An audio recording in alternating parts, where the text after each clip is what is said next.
I want to welcome all of you and welcome our Ustream viewers. Hello. So glad you can join us this morning. Now, this morning, the title of the event is 2027, the Contact Fulcrum. And Bashar is going to be talking about the events that have happened and the cycles in the events and how 2027 is a focal point for the beginning of contact. I just want to welcome all of you guys. Thank you so much for being here. And also I want to introduce the very talented Darryl Anka.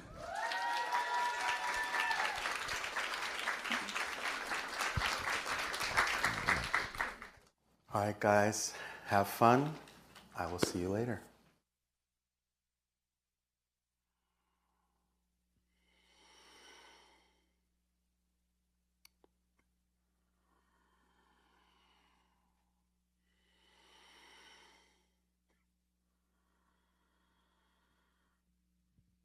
A little say good day to you this day of your time. How are you all?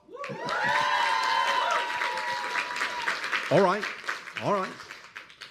Once again, we thank each and every one of you and all of you together collectively for the co-creation of this interaction and the allowance of this transmission at this time.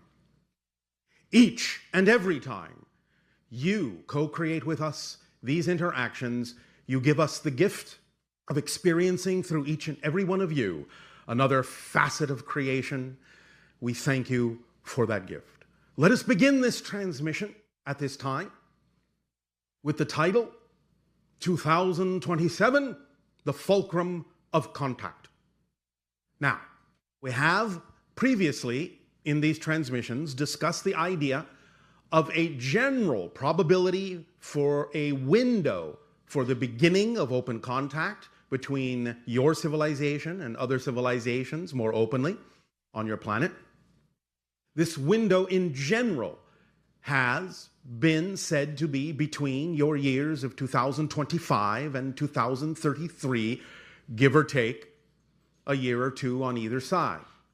But the idea now is that things are beginning to crystallize a little bit more, and we can, at this point, in scanning the probabilities, pinpoint the year 2027 specifically as an acceleration toward the idea, the beginning of contact in a variety of ways, a little bit more than the idea of just delivering information to you. It will begin slowly, still. We're not saying that in 2027 all the ships are going to land. That's not what we're saying. So please do not misinterpret this idea. There is still a window. It will begin very strongly in 2027, and here is the explanation of why. Many of you are already familiar in your history with the idea of a seminal event regarding UFO contact that happened in your year of 1947, what you call the Roswell incident, where you really first began to realize that you are not alone in the universe through the crash of a UFO in the desert near your Roswell and Corona in New Mexico. From that point forward began a cycle. Once you had become aware as a society that other beings other than yourself exist on other planets and have the capacity to reach your world with their technology, many different things began to change within your collective consciousness, within your psyche, your awareness. And that began a 40-year cycle. Now, the 40-year cycle has been prevalent in your society for many thousands of years. The idea is that 40 years is generally, in your reality, the time it takes for a complete transformation of a society into a completely new point of view. You see examples of the idea of people changing over 40-year cycles throughout much of your literature if you look for it. The idea, therefore, is that from 1947 to 1987 was the first 40-year cycle when you became aware of the idea of other life in the universe. And in 1987, many of you started to realize that there was another culmination cycle going on then, and you called it the harmonic convergence. And at that time, we began to bring through more information about what's going on out in the universe and how different kinds of societies relate to your world, specifically about the idea of the beings you call the Greys, and how we first began to explain the real legacy, the real history of what that society was all about, being that they were originally humans on a version of Earth in a parallel reality that did not necessarily take care of their world, that destroyed their version of Earth through their technological means and their lack of spiritual context, and mutated themselves eventually in order to survive into the beings you now know as the Greys. We told you this story and helped you understand that the reason that they came from their reality to yours and many other versions of Earth was to access viable human DNA, since they were no longer able to reproduce, and with that DNA and their technology, create a race of hybrid beings that would continue their culture so they would not die out. As we have explained many times, of course, we are one of those hybrid civilizations. And Earth, in a sense, in its evolution, is becoming another hybrid civilization. But the idea being, from that point forward in 1987, when you began to realize what the larger story was and how you're connected to it, and how the information that we share with you is not only for the purpose of continuing the Greys' original culture from the parallel Earth, but also to help your world not necessarily go down the same path of destruction, because you had many similar traits and still have many similar traits to what it is that brought about the destruction of their version of Earth in their reality. But by disseminating and absorbing this information into your society, you have the option they didn't have. You have the option to take a different path. You have the option to create a reality that you prefer. You have the option to create positive realities of peace. So the idea here then is we are now nearing the end of that next 40-year cycle in 9 of your years in 2027. And that's why 2027 is now the focal point when the next 40 years, the next phase of contact can begin. It will accelerate at that point in a variety of unexpected ways. There will be more sightings, there will be more synchronicity, there will be here and there on your planet individual and isolated contacts happening. Now, as we have explained, the hybrid races that exist will not necessarily be the first beings that you interact with. There are others that you will interact with that in many ways are actually a little bit more like you and a little bit closer in relation to your world, and therefore interaction with beings more like yourselves will alleviate some of the ideas of panic that some people on your planet may feel in interacting with alien species, allowing you the opportunity to get used to the idea that you can have neighbors from the stars. And as soon as that becomes something that you are far more familiar with, then other races that are a little less like you can begin to introduce themselves in a constructive and peaceful manner that does nothing to disrupt the society that you have chosen to create for yourselves.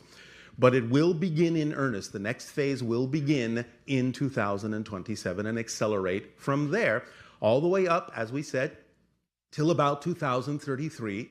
Between 2033 and 2040, as we read the energy as it exists now, if nothing changes, the highest probability is that between those years, 2033, 2040, you will experience complete open contact on your planet. And during that time, also, the children that were created from the extraction of the DNA, the hybrid children, will begin to arrive on Earth to live in certain enclaves, in certain secluded areas, safe areas on your planet, again, where they can live as a group, where they can acclimate to living in your society, and you can acclimate to their society, and you can begin to blend and harmonize and welcome into your reality, welcome them into your world, and begin to really develop a real strong relationship with those children, to begin to truly understand your place in the stars, your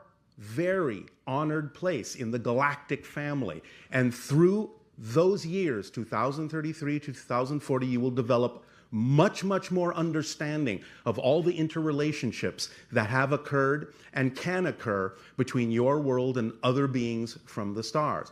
From that point forward, again, as we read the energy now, up till about the year 2050, all of that acclimatization will take place so that somewhere around the year 2050, you can actually enter into membership, if you wish, with the idea of the Interstellar Alliance and truly begin in earnest your education of the galaxy and a true understanding and connection of creation and existence that will spread you to the stars to explore, to discover more of yourself, and allow you to truly, from that point forward, develop a true harmony and a true paradise on your planet. So 2027 will be the kickoff point for that, a very strong one, and you will see a lot of different things happening in that year. It will be a very exciting time. Now, before that time, we give you a little bit of a preview coming up into your next year of 2019, which we are going to label the crossing of the threshold. You will find 2019 will have what you would call a lot of things breaking up, ups and downs, scattering, more splitting into different parallel ideas, more dichotomy, more polarization, but again, the continuation of getting everything out on the table so you can decide what kind of a reality you truly wish to have. And it will lead up to your year of 2020, which is a very important point for a variety of reasons we will get into in more detail later. But the idea is you can understand it symbolically as not only the idea of 2020 vision, seeing very clearly now where you are heading, but also the way you use it in your reality of 2020 hindsight, where you can really look back, see where you've come from much more clearly to make a very clear decision in that year of where it is you would prefer to go and really begin to live in the reality you prefer, regardless of what may be going on with other people's choices, regardless of what other choices they may make to experience different kinds of reality than you may feel vibrationally compatible with. Regardless of that, the splitting into the different parallel realities and the different paths that can lead you into the reality you prefer will truly be happening in 2020, where you will have a much clearer understanding and a much clearer vision of where you've come from, why you've come that way, and where you can go from there. And that will help in that period leading up to 2027. That will help crystallize it for you and make sure that you are precisely, exactly, synchronistically where you need to be that serves you best in 2027, so that you may experience the fruits of all you have learned in the beginning of the point of contact with other worlds. So we thank you for working with us in this way. It is absolutely our passion to be able to further contact with your civilization among the other civilizations that we have contacted. It gives us great joy to be able to know that it is possible to interact with your world in this way and invite you into the family so that you can begin your process of moving at whatever pace is comfortable for you from the idea of Homo sapien to Homo galacticus. So, we will talk more about this in more detail as the years progress, as it begins to unfold. We will point out certain synchronicities that it would be wise to pay attention to so you can add them to your bag of knowledge and your ability to gain more insight and outer sight as to what's going on around you more clearly. And taking into account what we discussed last night of your time, knowing that you are all time travelers in a sense, determining which parallel reality paths you are taking by following your joy, by acting on your passion to the best you can, dropping all the insistence on what you think is supposed to happen and letting reality show you, letting creation show you the gifts that it has for you, and responding to them in a positive way will drive you forward and allow you to experience the great acceleration that we're talking about that will come to a head in 2027. So then, in return at this time for the gift that you have given us in allowing us to experience all of you in this way and form a link and a bridge to your society with ours, I ask in return, how may we now be of service to you? Please begin with your questions and dialogues if you wish.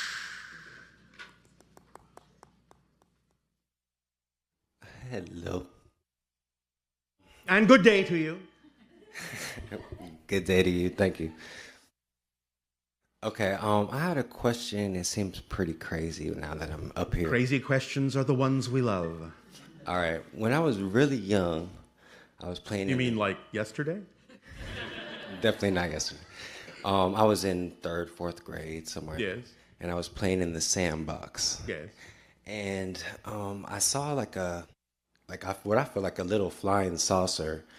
It was like really small, like the size of like a sequin on like a garment, that type of stuff. All right, yes. And then I looked up and I put my hands up for some reason. And then I saw it fly into my fingernail. Yes. And then my finger started hurting really bad, but I can't remember if it was just if I'm really remembering it or if... Well, in a sense, it's a connection. It's an information and energy download. In a sense, it's kind of like information to help orient you at that time, to help you remember more of who you truly are, what your path is in life, the themes you've chosen to explore. It's not literally what you would call a flying saucer, but the idea of a mote of information delivered to you so that you can absorb it, allow yourself to process it, allow it to be expanding within your consciousness, applying it in your reality. In many ways, those kinds of deliveries, those kinds of information downloads have brought you to where you are today. In other words, you already knew that you would be accessing those kinds of things, that those kinds of gifts would be given to you as they're given to all of you, to bring you to this conversation and beyond so that you can see the continuity of the path you've created in that way. But it also lets you know you always have help. There are always those watching. There are always those guiding. There are always those willing to help give you what you need. It's up to you, of course, to take it in and absorb it. It's your choice. But it's no more mysterious than that and not really crazy at all. Does that help you? Yes, it does. All right. Thank you. And the fact that it was delivered to you while you were playing in the sandbox gives you an understanding that your entire world is a sandbox that you can play in. And if you play more, you are more capable of being sensitive to receiving those kinds of help from other levels, other beings, other guides, and creation itself. So allow yourself to know that your finger is on the pulse and that you can reach out at any time and know that someone is always reaching back. Yes? Thank you. Does this help you? Yes, it does. Anything else? No, that'll be all. All right, thank you so very much.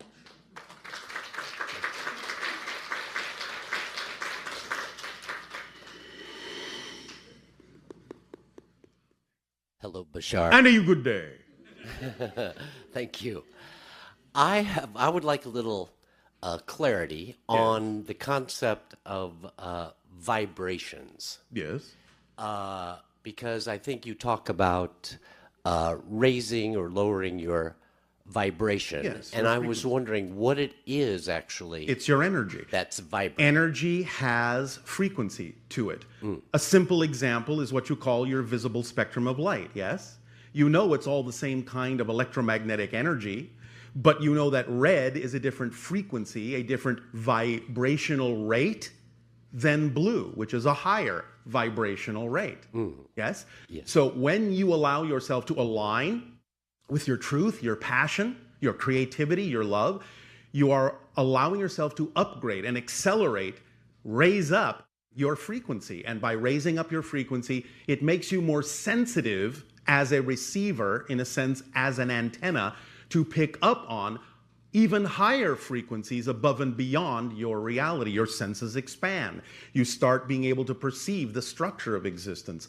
You start being able to understand that you have a direct connection to Source. You start being able to actually experience it in that way. you start being able to realize that you are already being given everything you can possibly be given. You don't necessarily have to ask for more. It's that you just have to pay more attention to what you're already getting. And raising your frequency makes you a more sensitive receiver to be able to pay more attention to what you're already being given that helps you. Yes? Does that answer your question?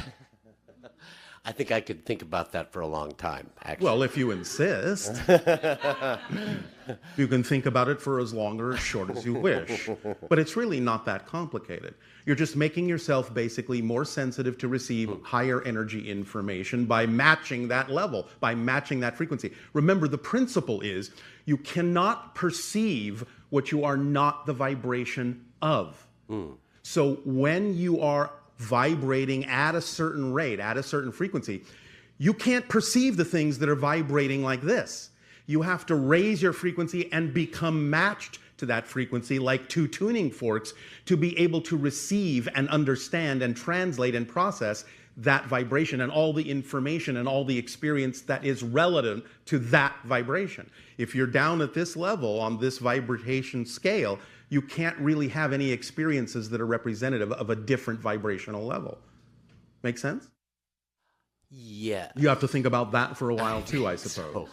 But to rate, I guess the second part of my question would be to raise my vibration. That's the formula that we've given you all.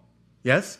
You act on your highest passion because passion is the translation in your body of your true frequency. Okay. You do it to the best you are able, and you do it with absolutely no insistence and no assumption, thinking that you know what the outcome is supposed to be of acting on that passion because your physical mind really has no idea.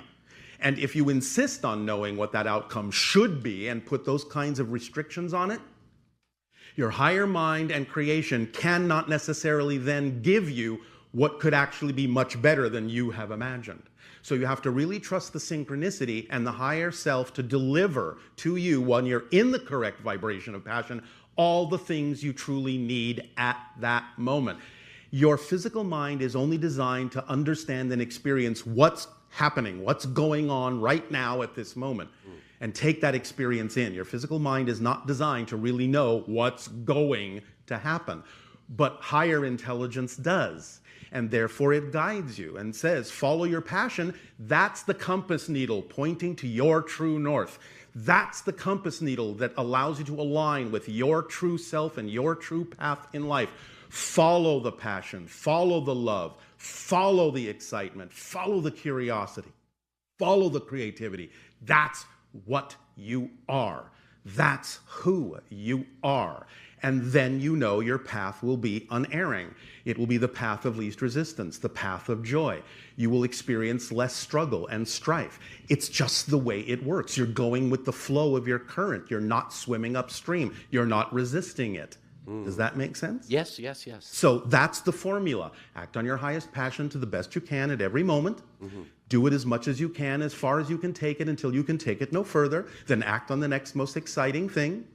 And then do that with absolutely no insistence, no assumption as to what the outcome ought to be, and see what happens. And then whatever happens, remain in a positive state. Even if something manifests that you don't initially prefer, you have to know it's there for a reason. There are no accidents. It's there for a reason.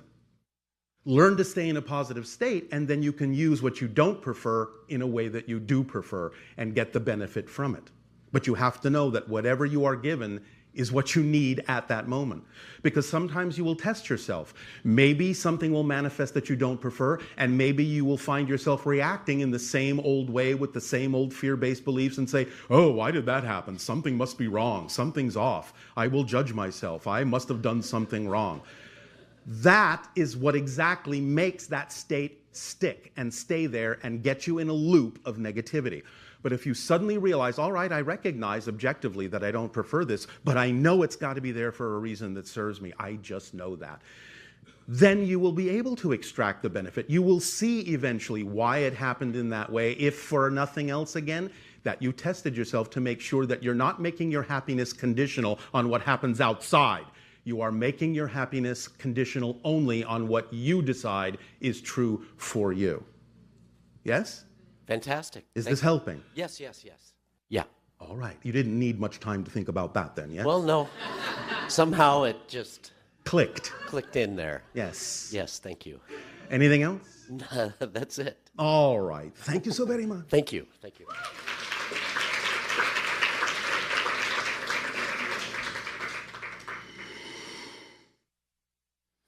Hello, Bashar. And a you good day.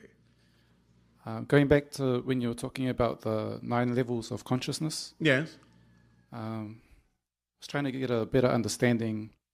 You made an emphasis on the emotions, the beliefs, the emotions, and the thoughts, reversing Yes. them. Belief systems are the blueprint that leads to emotions, thoughts, and behaviors that creates your experience in reality.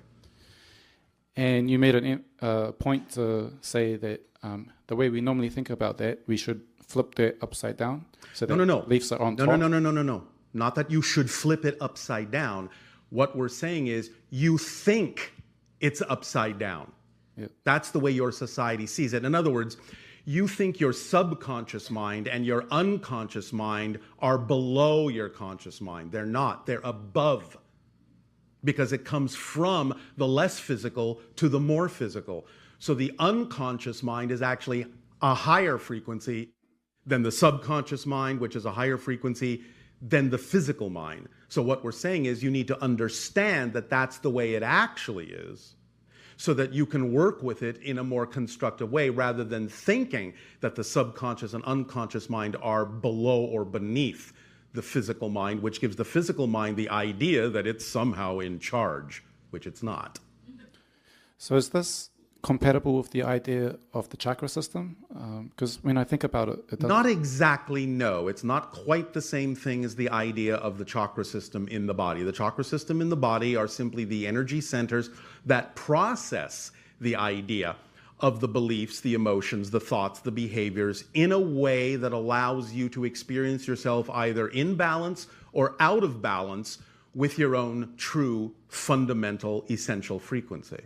So the chakras give you an understanding of how to align more clearly with your true essential frequency and give you an understanding of when you may be out of alignment with that true essential frequency. So it's not exactly the same thing, although they're interrelated, because one is an expression of what's going on in the others.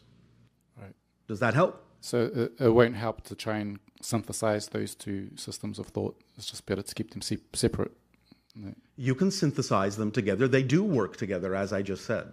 So if you understand the interrelationship of what the chakra centers are showing you, whether you are in balance, out of balance, then that gives you an opportunity to maybe go in and examine your belief systems and why the beliefs you're holding on to are throwing you out of balance, represented by the imbalance in the chakra system.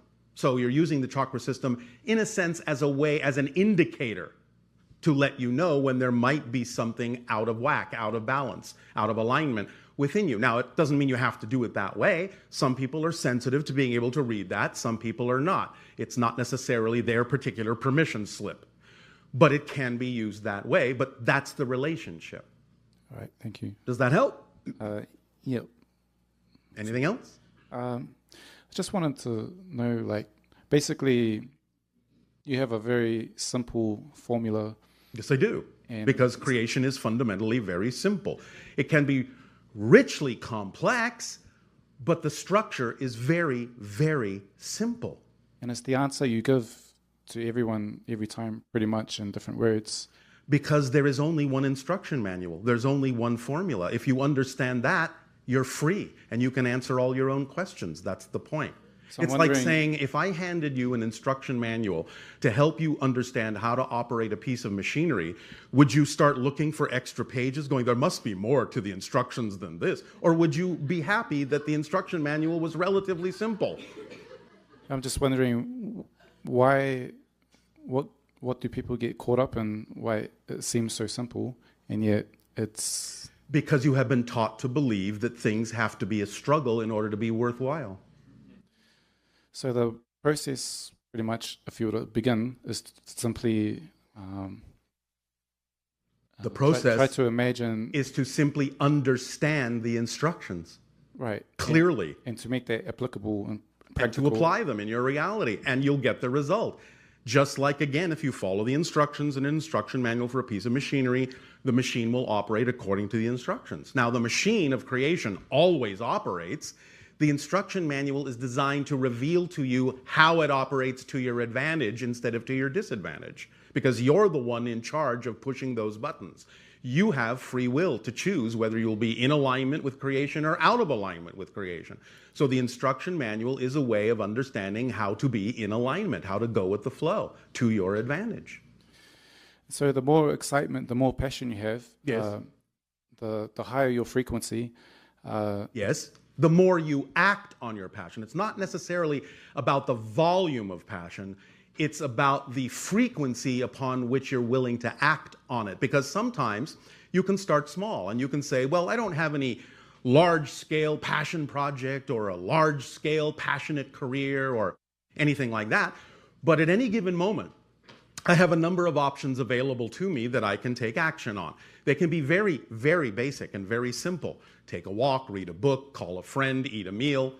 The idea is that synchronicity is the organizing principle. Therefore, whichever one contains even the tiniest bit more attractiveness, gets your curiosity a little bit more strongly than any other choice, that's the one to act on first until you can act on it no further.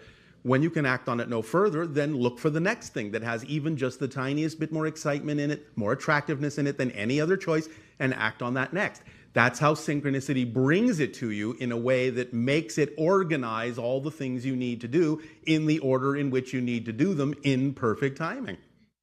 And you can start that way. Now, eventually, if it needs to build up into something bigger, then it will snowball into something bigger because more and more opportunities will come to you synchronistically that might be representative of larger opportunities, larger expressions of your passion.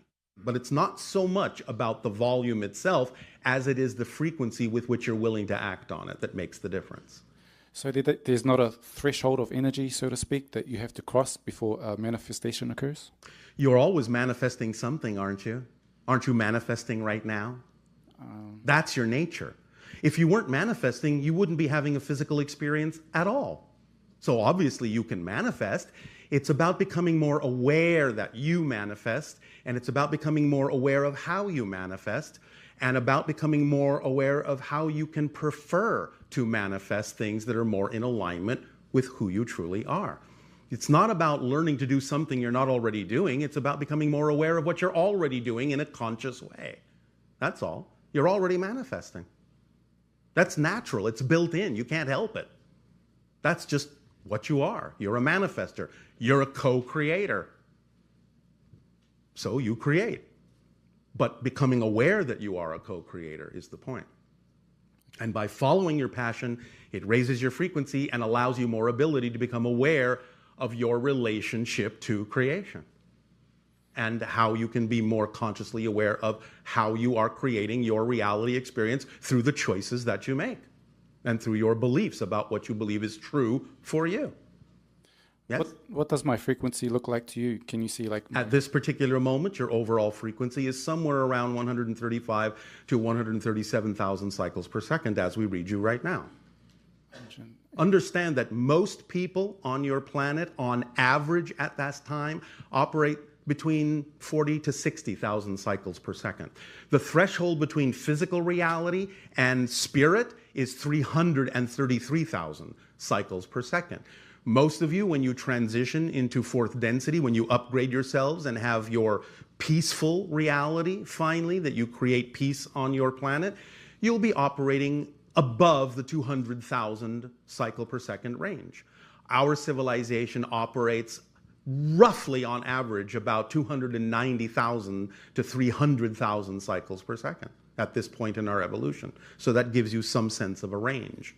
So everyone in this room is fourth density, is that right? You are moving into fourth density by your own choice, which simply means you're upgrading your energy, you're upgrading your frequency. You're allowing yourself to know that you can actually experience a reality of creativity, love, and peace, whereas many people on your planet don't have those belief systems and therefore operate at a lower frequency. Is anyone but that's their choice. Higher than fourth, like fifth density, or is that possible to be higher than fourth density? Yeah. Not while being physical, no. Not while being physical. No. So at then you certain... transition into fifth density, which is another name for what you call the spirit realm.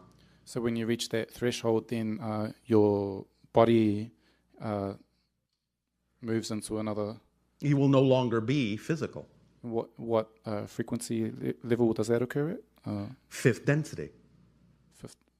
Yes, fifth density, above 333,000 cycles per second. And up. So by raising your frequency, that automatically happens? Like you'll just disappear? Well, eventually, but remember that it automatically happens. Yes, in a sense. That's why we call ourselves, in our civilization, quasi-physical. We still have physicality, but we also have many of the traits of spirit. Time and space for us are very flexible, very malleable. We're not anchored to it in the same way that many of you are. But the idea is that you experience that transition all the time when you die. So say what color is my aura, for example? Like what core? Right now, as we perceive it, it's kind of an iridescent, silvery, light seafoam green. Is there a core like color that you stay with throughout your life? The core color is white. White. Yes. The highest frequency, that's the combination of all the frequencies. Is that my particular frequency, or is that... The core frequency is everyone's core frequency, because the core frequency is your spark of creation. Your spark of all that is. But you have variations as a spectrum based on what aspect you're expressing of your core at this particular moment. You're nowhere near expressing your total core. Right. So I understood, like, people come in like with certain colors, like red or... They come in with certain themes that may then be represented by certain energy spectrums that represent the theme that they're exploring or where they're at in the exploration of the theme. So what color is my theme? Or No. You're asking questions that don't have answers that way. I've told you where you're at right now. That's where you're at right now. That's all you need to know. Follow your passion. It will change automatically. You don't have to necessarily narrow it down to what color am I now? What color am I now? What color am I now? You're only going to slow down the process by focusing on it that way. Just be yourself, follow your passion, do the best you can. That's all you need to do. You'll be fine. Yes? I wasn't... That will do. That will do. Thank you. Thank you.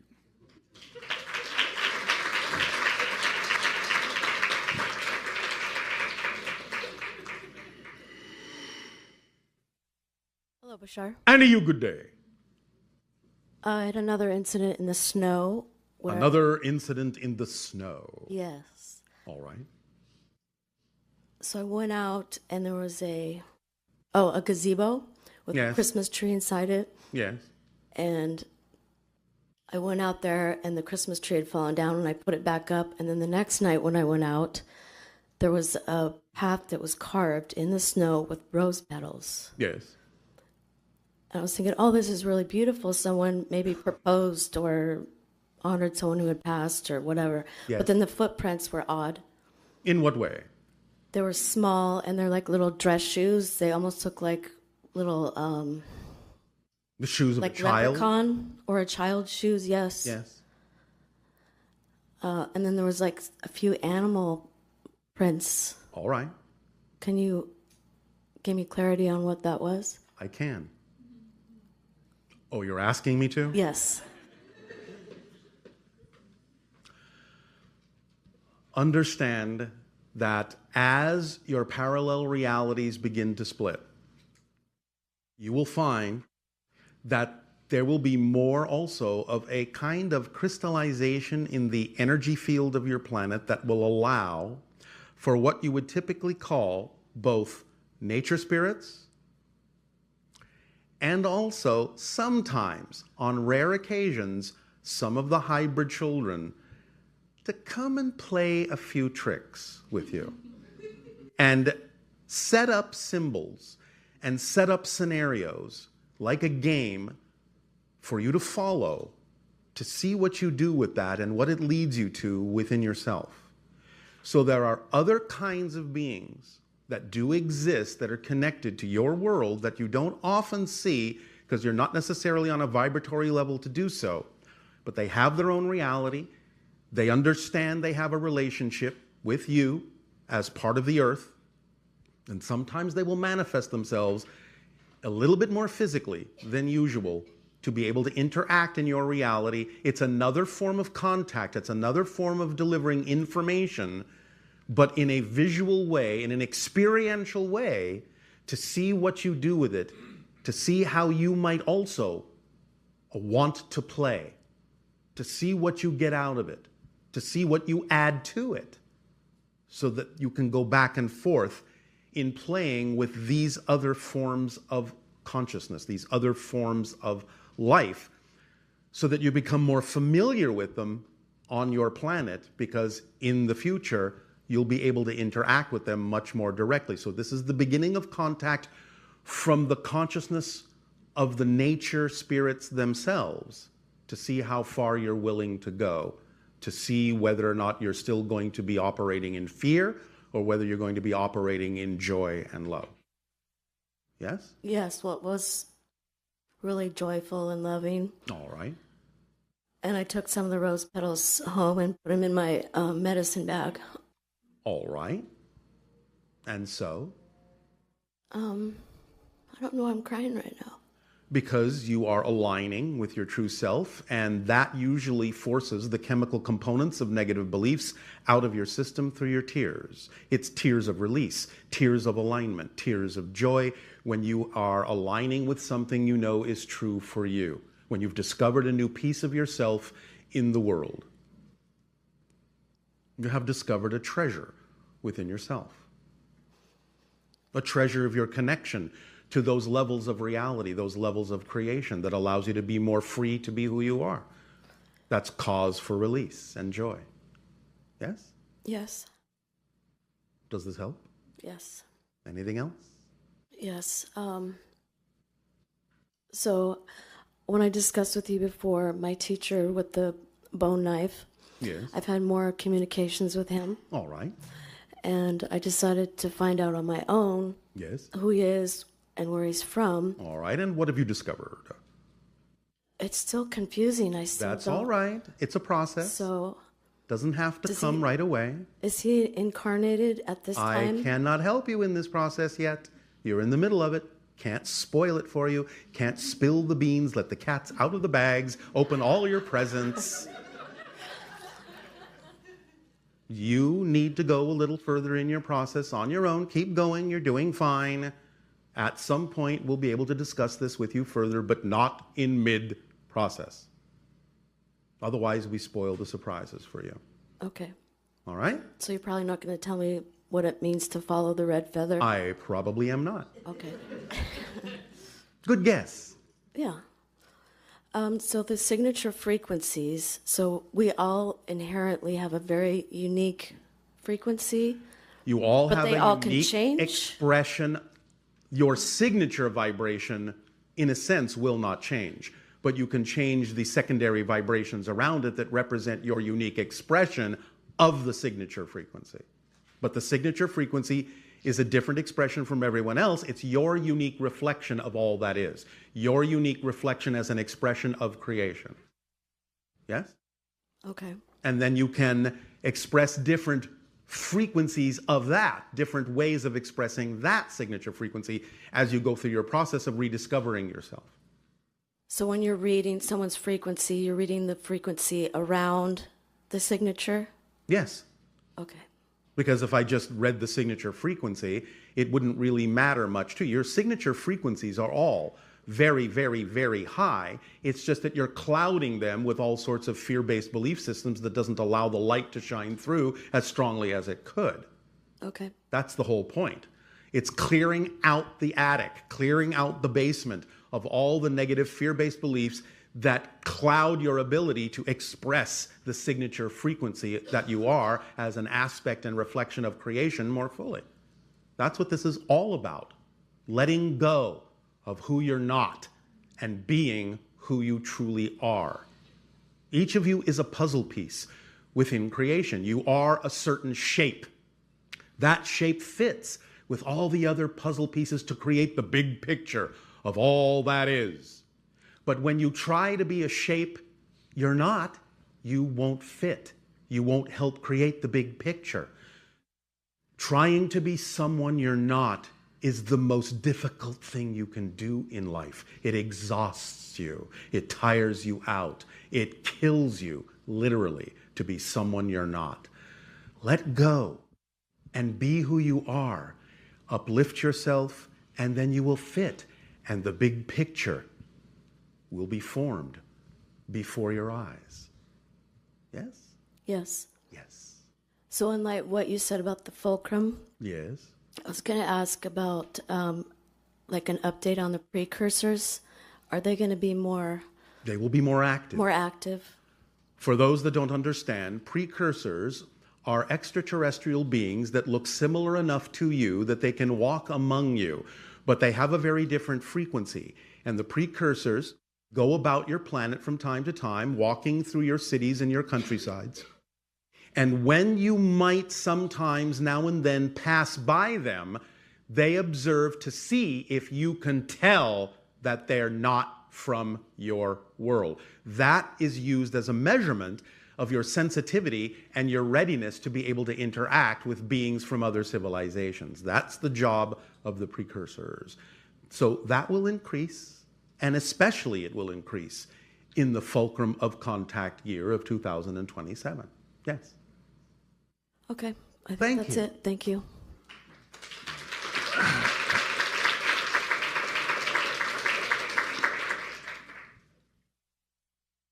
One moment.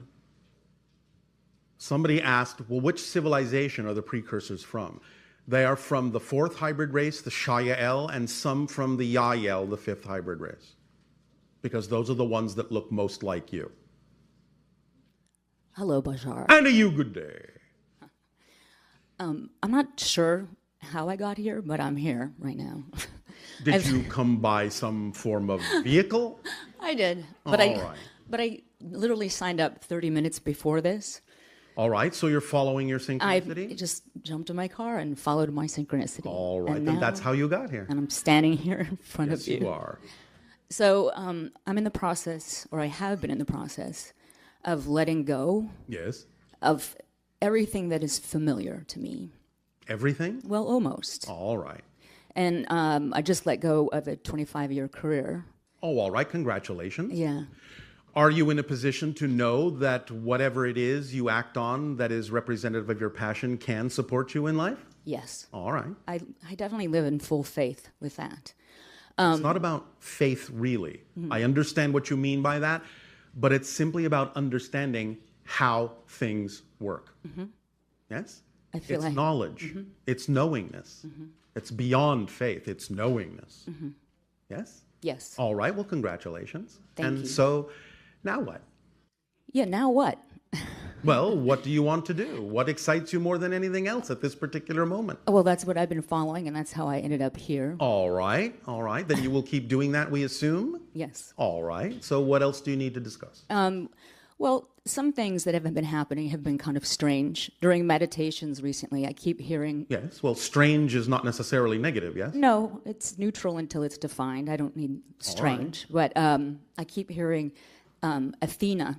I am Athena. All right. I am Athena over and over. All right. Well, you're connecting to an archetypal level of collective consciousness that somehow reflects to you some of the themes of your frequency, some of the themes of your life. So if you look up what the symbolism is of that archetypal representation of the collective consciousness, it may give you some insight as to why you are plugging into that particular frequency and downloading information from it to help you on your path. Okay. Yes? I've also been weirdly talking in tongues, which is kind of unusual. I don't know what the hell I'm saying. It just keeps coming through. That's all right. You are simply tapping into the fact that you are connected to many different kinds of levels of dimensions and realities and expressions of consciousness and intelligence. And you're sorting things out within yourself as to where you want to land in terms of how best to express your true self. That's usually what that's for. It's like going here, there, don't really know, haven't really crystallized what I'm saying, who I am, how I want to express myself. So it comes out in all these different ways until you find your language. And that means your language in the biggest sense, the way you need to communicate to be more who you are. That's usually what that process is for. So to serve the entirety of the whole, Yes. You have to just be yourself. I have to fully express myself clearly Yes. as my true self. Yes. And then that is my absolute service to the entirety of the whole. Absolutely, because how can you help anyone if you're not yourself? Of course. Therefore, as I said earlier, you become the puzzle piece you actually truly are, and then you automatically fit in the big picture. And that's what supports the big picture and allows you to experience how the big picture supports you as the piece of the big picture. It works in both directions. It's this and that. Mm-hmm. It's a whole system. It's a whole idea. Yes? Yes, as nature intended. Yes. As my nature intended. You are nature. Yes. Yeah. You are God. You are all that is. You are a piece of it. There is nothing but God to make anything from. There is nothing but all that is. Everything is a reflection of all that is. It is all that is. Mm-hmm. But it allows you to be the you are as a reflection of all that is. You are all that is experiencing itself as a piece of itself. Mm-hmm. You are the eyes of God, all of you, all of us, everything. Every experience is a reflection of all that is, God, Goddess, all that is, of itself, because there's nothing else but the one. Yes. Yes? Mm-hmm. So being yourself more fully allows, in a sense, if you want to put this poetically, God to see more clearly through your eyes, to experience who it is as you. Mm-hmm. This is a beautiful dance. Yes? It is. Full resonance. It is the dance of creation. Mm-hmm. Does this help? It does. Thank you. Is there anything else that I should know that you'd like to share with me right now? If there was, I would have shared it. Okay. Thank you so much. Thank you.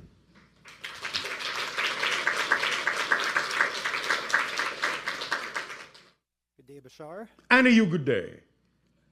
So being Father's Day, I guess I want to ask a father-related question. All right. Happy Father's Day. Thank you. Father to be.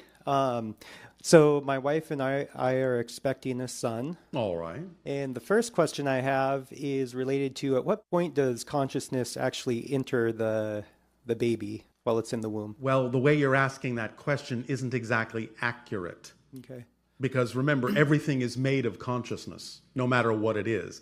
I understand what you're asking, but the idea is more, you're asking, when does that particular consciousness focus itself in such a way that it considers itself to be expressing its intelligence in a physical way, is what you're saying. Right. Yes? Right. Well, it comes and goes in a sense. It dips its toe in, it feels things out, it may recede, it may come back, it goes back and forth quite often. In fact, even after birth, the consciousness of a young child can kind of expand and contract, expand to spirit, contract to physicality, expand to spirit, contract to physicality. You say come and go, come and go. It's not really coming and going. It's just expanding its focus, narrowing its focus, expanding its focus, narrowing its focus. This can happen even for the first 3 or 4 years of life. Do you understand? Mm-hmm. But if you're asking the question, when is it capable of expressing consciousness through the actual physical form in a way that you understand as the expression of intelligence? Is that what you're asking? Yes. 49 days. Wow. Early on. Yes. Okay. So that then along that because line, at that point, the structures then exist within the embryo that allows for the expression of consciousness in the way you understand it, in the way that it needs to express itself as a physical being. Then it's capable of actually expressing the idea of awareness in physical terms. Until that time, there is no structure in the embryonic brain that allows that expression to actually happen in physical terms. But it takes 49 days for that structure to be formed. Does that make sense? yes, it does. All right. So while the baby's been developing, what are ways that we can support and nurture the growth of the child, both, well, in all ways, spiritually, energetically, mentally, emotionally? Well, again, obviously, first and foremost, by being your true selves, because then the child is being born to parents that are willing to be their true selves, which then act as living examples for the child and how they can be their true selves as well. That's first and foremost, yes? Yeah, definitely. All right. Okay. So then the rest is up to your own imagination. When you are more your true self, you will have the inspirations and the ideas of what to do that would benefit all of you as a family. Yes? Yes. When the child then comes into physical reality, as we have said previously, then it comes into the idea of, quote unquote, educating the child, helping them, guiding them, acclimating them to the concepts of physical reality and your societies specifically. Then it's about making sure that you teach them that they are self-empowered beings, as powerful as they need to be to manifest whatever they truly need in life without having to hurt themselves or anyone else in order to do so. Allowing them to find what their passion in life is, and anything that you believe is important for them to understand about physical reality, as the parents, as the teachers, creating with your imaginations a safe space in which they can explore consequences of choices, so that when they then finally get out into the world, they will understand that their consequences do exist for the choices that they make, and they will then make more constructive choices because you've given them the opportunity to practice understanding the connections between the choices they make and the consequences that follow in physical terms. Also, whatever else that you believe they need to know to get along in your world, it would be best again to explore what it is that excites them the most, and then whatever you believe they really need to learn, adapt the lesson to their excitement. Don't try to shove their excitement into the lesson. Mm-hmm. Do you understand? Yeah. By creating interactive scenarios that seem very real for them, you will see very clearly what path they choose to follow. Children who then are allowed to adapt the lessons to their excitement will be eager to learn because you're teaching them how to learn in a way that aligns with who they truly are and uses their talents, their specific gifts, bringing them to bear to absorb information. The bottom line, in a sense, about the idea of teaching information that you believe is important to teach and allowing them to retain that information is telling them stories. Story structure is the way all of you absorb information the best and retain it for the longest. That's why stories have existed on your planet for thousands upon thousands of years. Story structure is not something that you invented. Story structure is something you discovered within your consciousness, within your psyche. It's a specific pattern of consciousness and self-reflectivity that when you tell a story in a certain way with a certain kind of information that hits those story structure points, it resonates within you. It strikes a chord within you. And that allows the information to stick because they're willing to absorb it because you've hit that chord. So telling stories is very important. So tell stories that are stories of empowerment.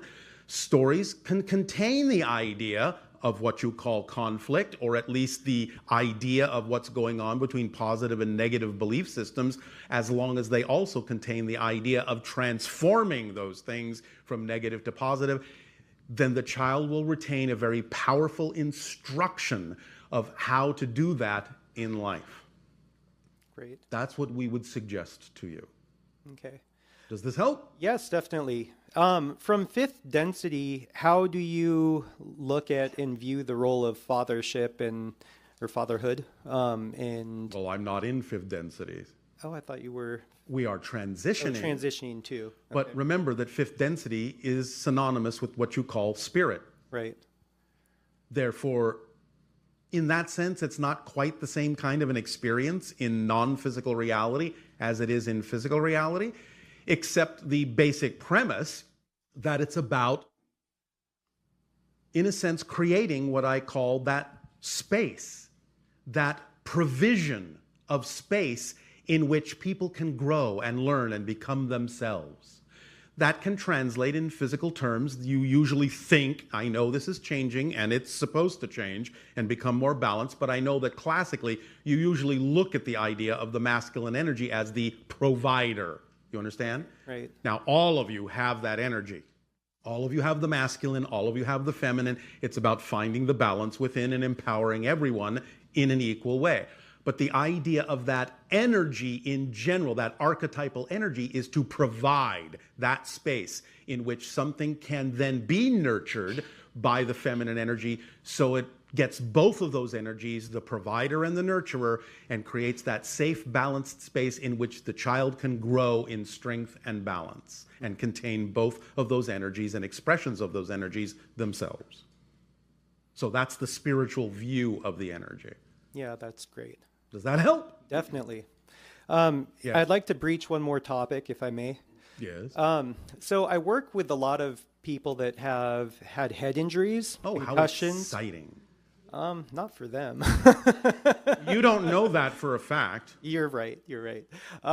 It's very challenging. But one thing that I find is people who have had concussions, they tend to hit their heads a lot, and they just attract bumping their head into headboards and someone else's head and corners way more than anyone else would. They're trying to get something through to themselves that they're not getting. They are stubbornly refusing to pay attention, so they're beating their heads against the wall over and over again until they get the point, till they let it in. But it's now, that's not the case all the time. Okay. Understand, I'm giving you a generalization. Right. You have to take everything like this on a case-by-case, person-by-person basis to know what the reason is that they may specifically be doing that. Nevertheless, in general, on average, it's usually a representation that someone is refusing to pay attention. They're afraid to pay attention of something that they really need to pay attention to, and therefore they're actually trying to disorient themselves, realign their perspective. They're trying to, in a sense, beat the idea into themselves and pay attention to something that they are refusing and resisting to pay attention to, in general. So, if you can figure out what that is with them and work with them that way and get them to really investigate some of their fear-based beliefs, you may actually help alleviate that behavior. Right, that repetitive head banging. Yes. Okay. What is it you're trying to get through your thick skull? To put it that way. Right. What is it you're trying to get here? What are you afraid to get? That's usually the basis of it. What are you afraid will happen if you suddenly became your true being? Right. It's that resistance that usually causes it to get that extreme because you're trying to get your own attention. Mm-hmm. Again, generally. Right. Does this help? Yes, with healing head injuries, though, and this that's another subject. No, not so much. I'm not going to go into healing them so much, but I've heard you talk about healing modalities and healers, and that it's never actually the modality or the healer or the medicine that actually heals. No, the person heals themselves by matching the vibration the healer or medicine is giving off that represents the healed state. If the person decides to align with that particular frequency representing the healed state, they will heal themselves. So then why is it with the modality that I use, head injuries tend to respond, very quickly? What is it about their attraction to this modality that allows them to align with that frequency? It's the permission slip that works best for some of their belief systems. Yes? Okay. Or doesn't. Yeah. Again, many people will come to a healer to prove they can't be healed.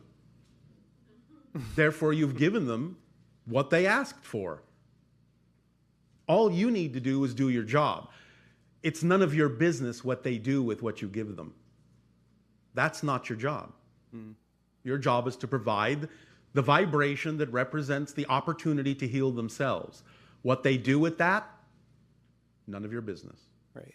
Yes? Great. Thank you You very don't much. measure your success by how many people are willing to heal themselves. You measure your success by being yourself as best as you possibly can, knowing there must be a reason they came to you, even if it's not the reason that they think or you think. but they will get something out of it somewhere down the line. Remember, everyone is an infinite, eternal being. What's your hurry? Great. Thank you very much. You are very welcome.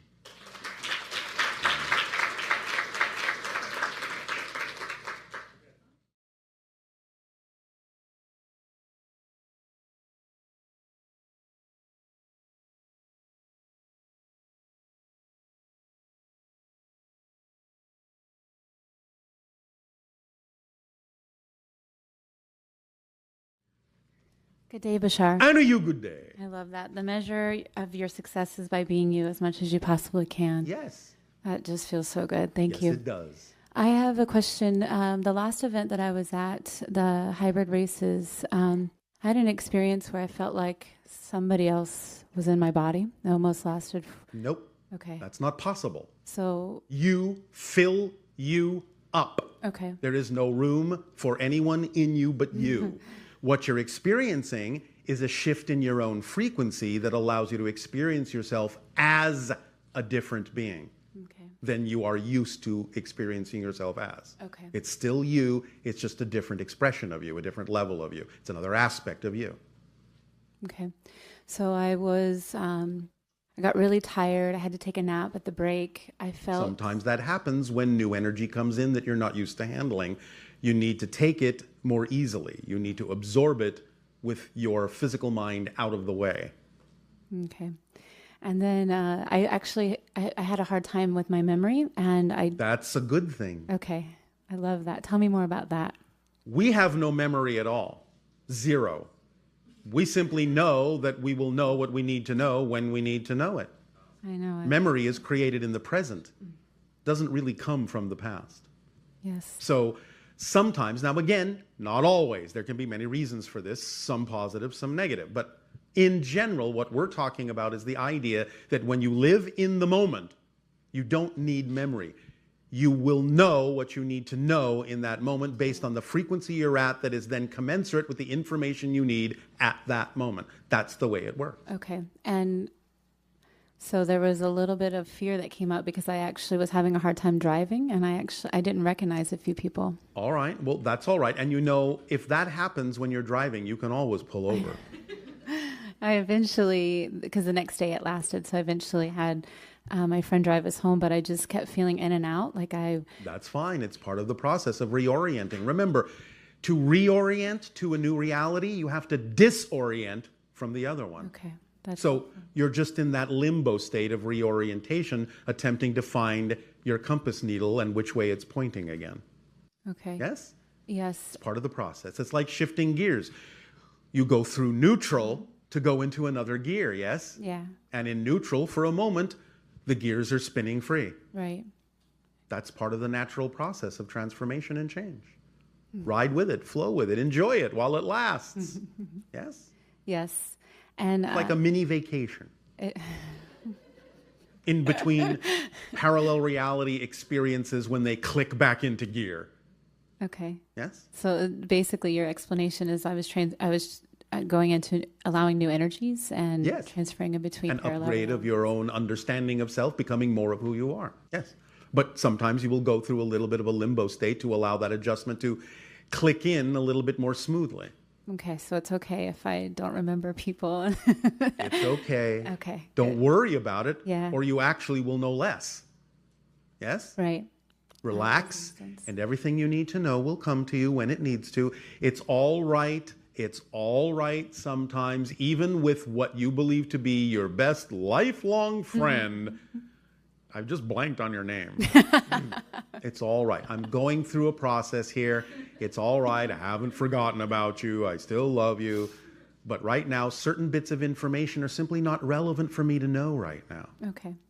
And there was I was told it was the second most powerful full moon that weekend. Was there anything that had to do with the energy, or can you speak to that? Well, again, that's a symbolic reflection of what's going on in the collective consciousness on a certain level. It's a big subject. We'll talk about that some other time.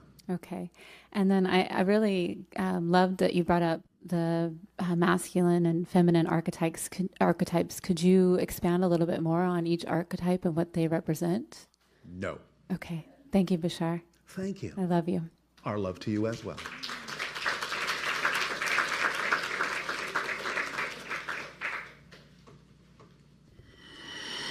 Hello, Bashar. And to you, good day. First, I just wanted to thank you for your role in the expansion of my consciousness. So thank you for that. We thank you for all of your roles in the expansion of ours. I had received synchronicities for Maui for a few months. So I went to Maui last month. And the heart chakra of the planet. Yes, I love it there. And on the night before I went to Haleakala, I saw a face with one yellow eye, and I got the name Carlisle. But if you could help provide clarity on... If you will excuse us for a moment, even though it doesn't translate through the channel's body, we are laughing. What's funny? Carlisle is a funny being. Kind of a trickster energy that is native to the islands. Okay. You are dealing with, again, the idea of the expression of a nature spirit, an aspect of the collective consciousness of your reality expressing itself in a certain way that is kind of tricking you toward more of yourself. Very playful kind of energy. Okay. The trickster has been coming up a lot for me in oracle cards. Well, there you go. You have your own synchronicity with it. Yes. And I feel oddly called to Maui in... Oddly? Okay, I guess it is what it is. It is what it is. And there's something about the hybrid children where I feel like I'm going to have a role with that, but I don't understand why that nugget of information is being given to me this early. Because Maui will be one of the sanctuaries for the hybrid children.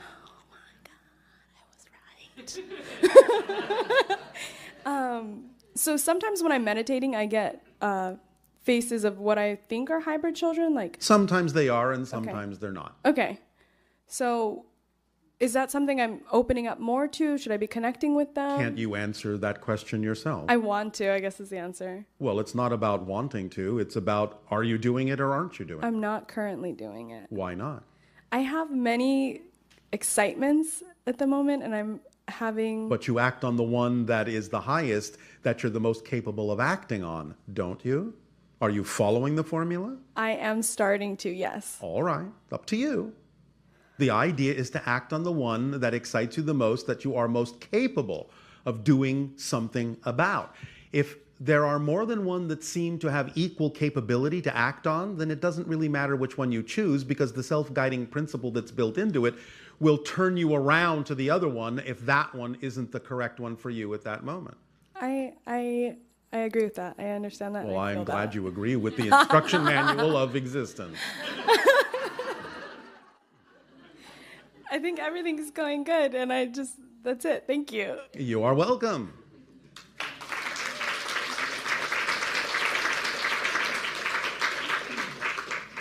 Mahalo. Many, many, many in the years to come, because of the splitting of the parallel realities and the subsequent side effects on Earth, will move to Maui.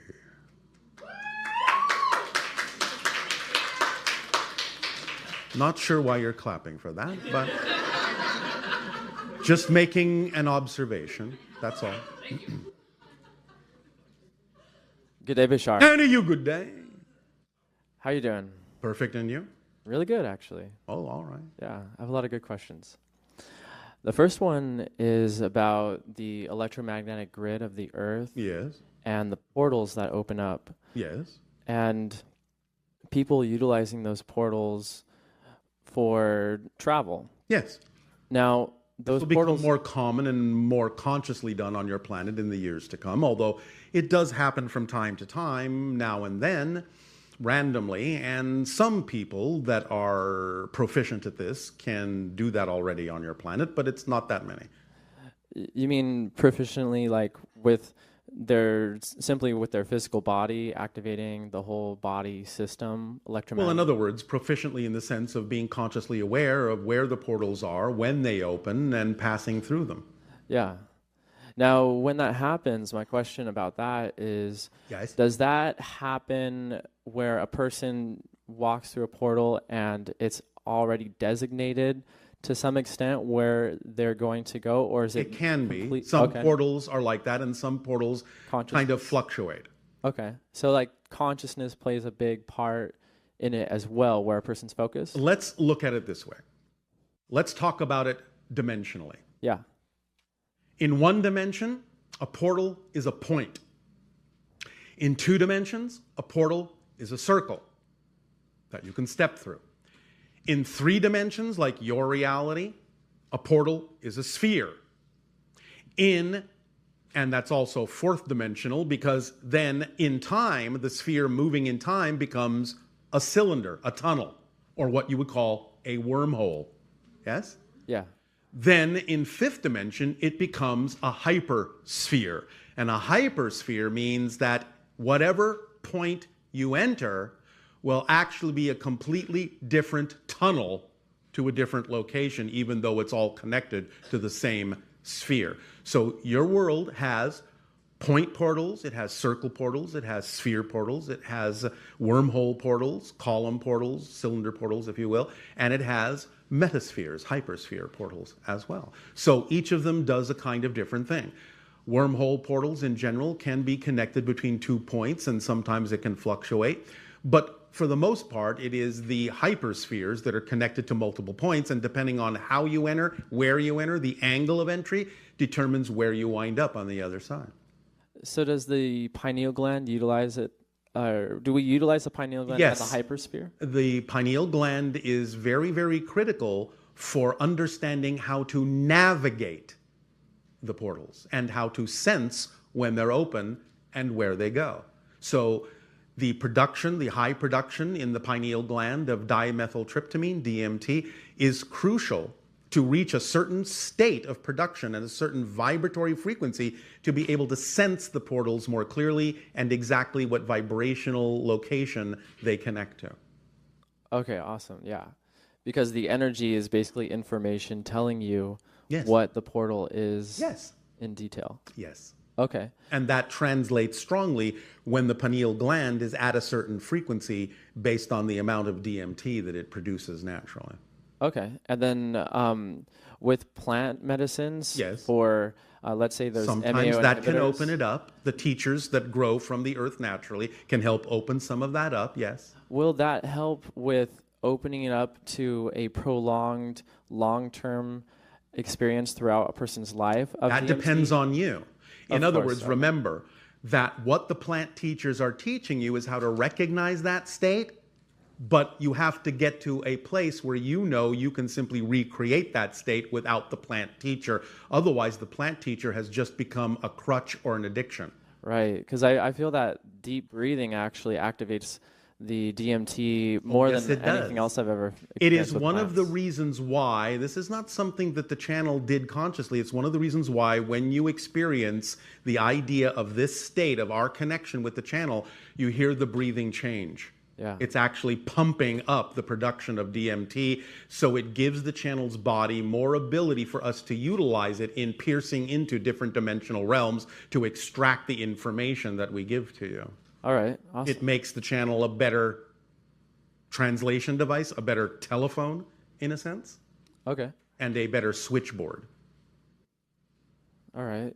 I have another question. Yes. About, you're talking about the hybrid children Yes. having certain locations on the Earth Yes. to help with the Evolution of your Evolution of planet the into planet. the 6th hybrid race, yes. Now, what about other aspects that we've been doing on Earth with our underground bases, our underwater bases, like Pine Gap and underwater bases in Guam area and Yes, stuff like what that? about them? Well, there's a lot of extraterrestrial interaction there, so there Yes. is a sense of meshing with humanity, but it's There in a is, different but there way. are also a number of different agendas going on. That's true. Yeah. So because we are doing that, but in a different way with different agendas, Yes. is there any way of bringing that more to the surface, or is that going to be too much for the collective? It will eventually come out, but understand also that the different agendas are representative of different parallel realities that will have different experiences. Okay. And then I have another question about how you guys track time or create calendars. Yeah, because on Earth we actually track time and create don't. calendars and stuff. We don't. So is it more of We operate on pure synchronism. Okay, so it's more like subjective instead of objective. Because it is always subjective. Okay. Objectivity, in a sense, is your projected illusion, but it's a subjective point of view of objectivity. Okay, so it's kind of like the ancient tribes around the planet. Some of them had calendars, but they saw every day as a celebration.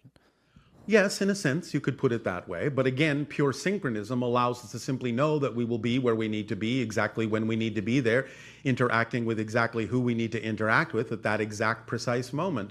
We don't have to plan it. Okay. It just happens. Because we are all operating on synchronism. We're all operating in the now. Because everything happens now. But it happens in different versions of now. And by being our true selves, we automatically chart our course through all the different versions of now, and we wind up exactly where we need to be now. Does that help? Yeah. Obviously, we understand that there are natural cycles in the universe, day, night, things like that. We obviously can recognize that. If you want to say we're tracking that, that's fine. But we don't really look at it in a time-based way. Because for us, in our reality, it's far different than what you all may think. We're not just a bunch of extraterrestrials walking around on the surface of a planet. In our reality, because of our nature at this point, because we are quasi-physical, we actually experience our world as a multiplicity of dimensional experiences. We are walking through a dream after dream after dream after dream in multiple dimensions in many directions simultaneously. Awesome. Yeah, more of that. That sounds great. By following the formula, that's what happens eventually. All right. Thank you, Bashar. You are welcome. Yes. Good day to you.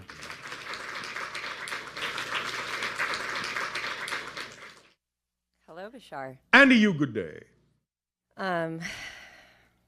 This is exciting. Yes. So, I've noticed in the last several years, I have interacted with strangers that sort of come to me, and it feels exciting, and we have a conversation, and in the next moment we part, and I no longer see that person, like they disappear completely. Well, then they may have fulfilled the purpose of having met. Are they someone who teleported here for Not necessarily, no. You all act as reflectors for one another. Sometimes it can be beings from other realms, but very often it doesn't need to be. You all can perform the task of being the reflections that you need in any given moment, so people will come in and out of your lives. If they specifically have a particular reason for being there at that moment, and whatever it is you need to get out of it to become more of yourself, that might also allow them at that moment to get what they need to become more of themselves, then the purpose of the meeting may have been fulfilled and you may never need to see them again. And it can be as simple as that, and they can be just as human as you. Sometimes it's just a touch, too, I've noticed. Yeah. Again, sometimes it might be something from somewhere else, but not all the time, and probably not even most of the time. Because again, you can all serve that function for each other as reflections of one another. That's what relationships are for. Reflecting to each other what you each need to know to become more of yourself, to support the other in that process. Yes? Okay. And it can happen the way you have described it. That may just be your particular way of gathering that information. Sort of like one of your bees flitting from flower to flower to gather pollen. That bee may never see that flower again, but it's got what it needs, so it moves on. Okay. Yes? Yes. So you might just be a busy little bee. Or a hummingbird. I feel like a hummingbird sometimes. All right, or a hummingbird. Animal of your choice. Okay. I, in the last several months, have been seeing the number 27. That's your synchronicity marker then. What does that mean? Many times when you have those kinds of numerical synchronicities, they act as road signs or markers to let you know that at that particular moment, you're exactly in the state you need to be in. Stay there. It reminds you, it reflects to you, hey, you're in that state again. Be there. And what does that have to do with today's topic of 2027? You tell me. It's your synchronicity. How does it reflect to you? Does it add to the idea that the 27 keeps coming up for you in all sorts of interesting ways to let you know that you are correctly aligned with your path? And that you are exactly where you need to be? Yes. Then you have your answer. That makes sense. Yes, it does. That's why I said it. Right. All right. A couple of years ago, I saw a UFO on a very busy street corner. The UFO was actually on the corner, or you were? Well, I was in a car on the corner of Ventura Boulevard and And where was the vehicle, the craft? You're calling a UFO. Yes, it was square shaped, and it was pretty much right above me. Yes, color. It was nighttime. I'm not exactly sure, but it did have a ring of light around it that kept changing color. All right. And it was square shaped. All right. And so? So I'm wondering who it was and why were they there? Oh, all right. Can I ask you a question? Of course. There is an airport nearby. There are planes taking off right now. Who is on them? People. You think we keep track of every single spaceship? No. All right. So I can't necessarily tell you who precisely. Maybe the type of extraterrestrial. I can't tell you that either, not because I don't know, but because I'm not supposed to. Why is that? I can't tell you why.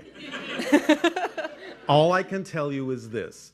There's no accident in the timing, but the best way to understand it is what kind of a state did it put you in when you had the experience? That's the reason for it. That much I can tell you.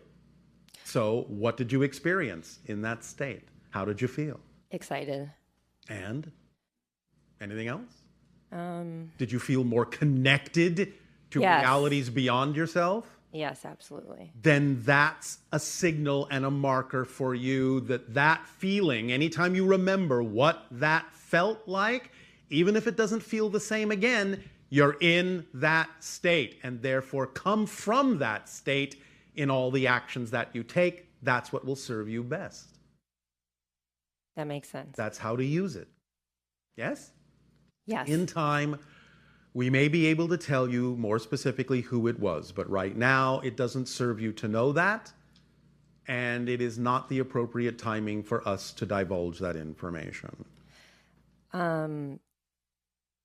Is that being or several beings, is that related to who rang my doorbell? I think it was either that night or a couple nights after. No. That's something different as we read your energy.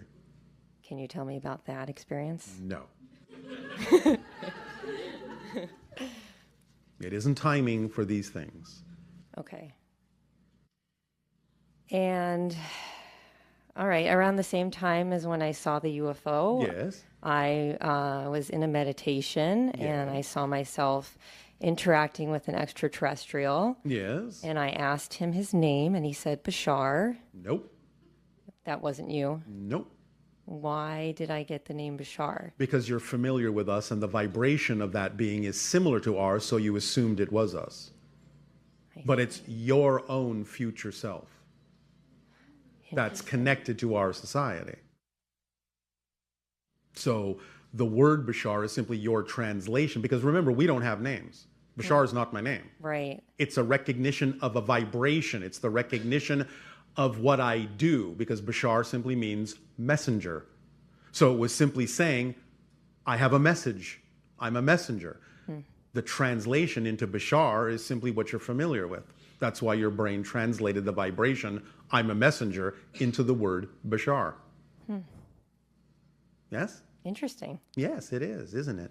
Yes. But it's you interacting with your own future self. I like that. All right. And that gives you the biggest hint I can possibly give you about the UFO. Okay. Thank you. You're welcome. Now, fly away, little hummingbird.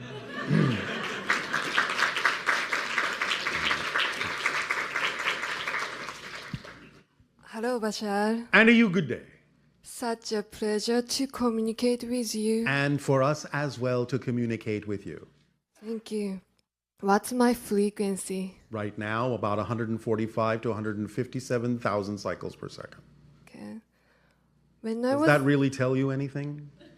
I just think like compared to Jesus and Buddha and then your vibration. Well, Jesus and Buddha were up in the 300,000 cycle per second range because they were truly being more of all that is.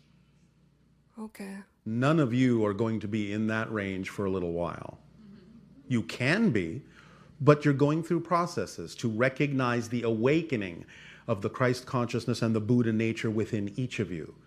That's what those messages were all about. You are all Buddhas. You are all Christs because you are all children of God. Beautiful. Yes. And last month, when I was taking quantum healing with my friend, I started channeling something called Zeus. What is it? What can you translate as that word? I felt like E.T. I was almost like felt like dying. I felt like very suffocating, dizzy, and it was. So you were not used to handling that energy that quickly. Well. So it was something saying, "Hello, I'm here. Right. We can work together." Right. But I can only touch in briefly at the moment because you can't handle this energy yet. Well, I just let them do whatever. I just let the resistance go, and I started feeling the energy, and they gave me a lot of answers. Okay. Then you adapted very quickly. It touched in and got you used to the idea of what the energy felt like. You were willing to match that frequency and therefore establish a link and a communication channel. So, congratulations. What do you want to do with that? Now that you have established that link and can access information in the way that you prefer to, how does it excite you to use that ability? Okay. It's just happened next day too. While I was didn't ask you that. I asked you, how are you excited to use that ability? Like I'm gonna communicate with them. All right, you're going to continue to communicate. You're going to continue to understand the answers to the questions that you have. Is that what you're saying? Yes. All right, and you will do that up to a certain point until you feel you have a deeper understanding of the connection, of the link, and of the information that you're receiving. And then what will you do with that information? Okay. What will you do with that information when you have enough? I apply to my life. Apply to your life, yes. Anything else? Any other expression that seems right for you? What? Right?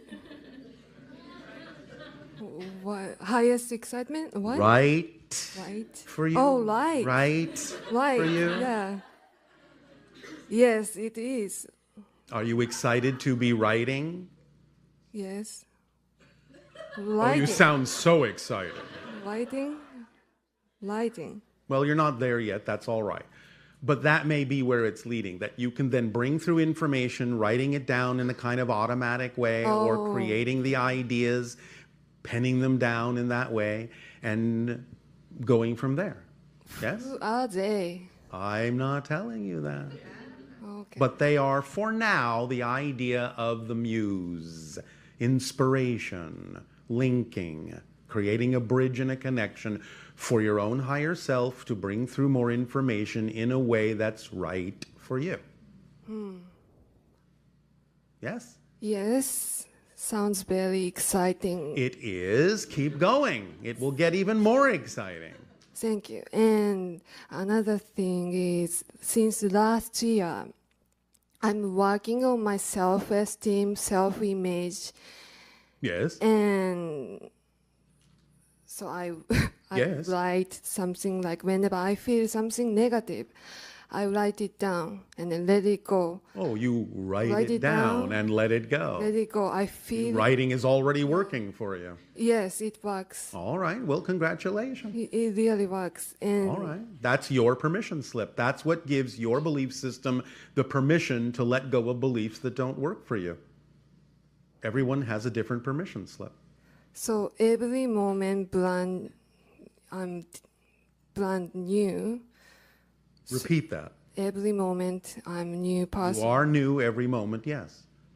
Now you say it.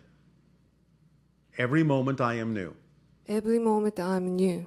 And now you say it. Took a while to catch on. Every moment I'm brand new. I'm new. Every moment I am new. Every moment I am new. Every moment I am new. Every moment I am new. Every moment I am new. Every moment I am new. Because you are literally new every moment. Literally a new person every moment. With a new past, as we discussed last night. With a new future every moment. Every change changes your past and your future because it has to all be one historic line in your space-time reality. So every change you make, every time you become a new person, every moment, that new person has to have a new past that makes logical sense in your space-time reality that would have had to happen to create that new person linearly. So you're constantly changing your past and your future from the present, from the now. That's why now is your point of power and why the past and the future are illusions that simply exist simultaneously with you. They're not really in the past. They're not really in the future. They all exist now. So everything exists now. Yes. Future and past are illusion. Yes. Why my subconscious seems like holding some... Because of what you are defining yourself to be now. Because you're creating the illusion of continuity that says, my past is real and affects me now. So I will hold on to things, beliefs that I don't prefer, because I believe more strongly that I have no way of letting them go because my past affects my present, when that's not necessarily true. You have to change your belief about your relationship to time, because time is an illusion. Right. Right. I know. Right. But But sometimes I cannot handle it. yes, you can. It's just that you have a belief that you can't. Remember, negative beliefs don't want you to let them go. So negative beliefs will reinforce the idea that you can't handle letting them go in order to not let them go. You have to see through that as a trick of the negative belief. Again, it's not malicious. It's just the way they're designed, because all beliefs are designed to perpetuate themselves. If they weren't designed to perpetuate themselves, you wouldn't have a physical experience. You would never be able to believe anything is true.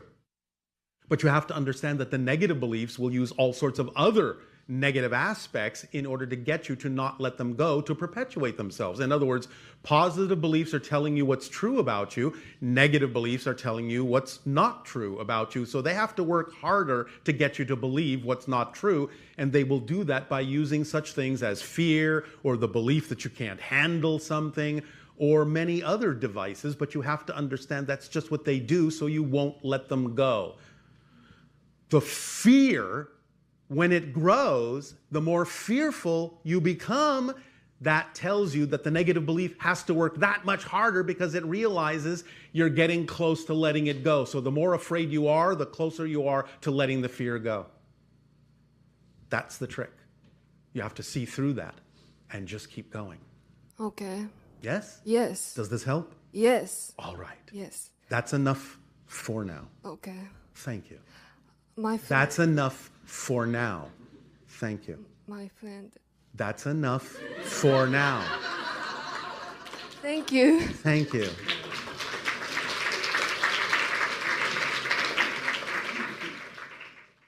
Aloha, Bashar. Aloha. So, question for you. When you talked about many will be going to Maui. Yes. Why Maui and not like the Big Island? Haleakala is the heart chakra. is the Right. center point. It's where the hybrid children will wind up. True. In that particular enclave. But there's so much space on the Big Island. Yes, there is. I didn't say everyone in the world would go to Maui. Okay. I just said more will go to Maui. Okay. Well, thank you. All right. Yes. So, being that I live on the Big Island now. Yes. I could tell. Yes. But things are happening there. Many. Changes are happening Changes there. are happening. Yes. And of course, every place on earth has its own specific energies, archetypes, deities. Yes, yes. So, and of course, it's Big Island's very primal. Yes. I've been getting used to the energies of the Big Island. Yes. But I'm very used to the energies of like the angels and ascended masters and beings like that. And I understand they're there too, but I don't feel their presence there as strongly. Well, you may simply be in a phase of your life where it's not necessarily important for you to pay that much attention to that. They're always around. Right. Again, it's just about what's important and relevant for you to perceive at any given moment based on where you're at in your process and your journey. True. I know. That's But- why I said it. But there's certain things I prefer more than others. So, But are you doing the things that will actually allow you to experience what you say you prefer, or are you doing things that won't? Are your actions in alignment with your excitement and your preferences? I think that I was in a neutral state for a long time. Yes. And now I'm shifting more into my true north. All right. There. All right. And then, so then they should align. then if you allow them to align, if you act on them in an aligned way, then everything will be experienced as being aligned. Yes, of course. Okay. Again, it doesn't mean that you might not test yourself now and then to make sure you actually are aligned or are just pretending that you are. All of you will do that from time to time. Is it just lip service, or are you actually walking your talk, as you say? But as soon as you know you are walking your talk, then in a sense, you won't really need to, shall we say, trick yourself, because it won't really matter what happens to you anymore. It will only matter what you do with what happens. You will not be gauging your serenity on what happens around you. You will simply be choosing your state and able to process anything that happens, no matter how it looks, no matter what anyone else's opinion or experience of it is, no matter how it originated, because you will know that you can give positive meaning to everything for yourself and extract the benefit from it. It doesn't mean that you stop recognizing what's negative and what's positive. It simply means you learn how to use what's negative in a positive way. And by being a living example to others in that way, you give them the option of recognizing that they can do that too. Mm-hmm. Yes? Yes. Okay. Okay. But you yourself are choosing to live on an edge because it's exciting, isn't it? Yes. And it's kind of odd there because sometimes it feels like time just stands still. And then other times it feels like once something's happened, then there's no time at all. Well, time is an illusion. True. So it's up to you how you experience it. But I remind you, because it is flexible, because it is just a projection of consciousness, because it is just a side effect of your consciousness shifting through billions of parallel realities, that creates your experience called time and change and space. As I remind you, when you are in the moment, when you're doing what you love to do, and it seems as if no time is passing, you're not paying attention to the passage of time, you actually aren't creating as much time. If it feels like half an hour has gone by and you look up from what you're doing and everyone says, oh no, it's been 5 hours, you have only aged half an hour because you only created half an hour of time. Yes. Yes? That's how you stay young, by living in the moment, and paradoxically how you live longer, by staying young, by living in the moment, by not creating as much time, you paradoxically live for a longer time. Sure. Now I understand that. At the same time, I wonder Yes, why... but some of them did not. Oh, okay.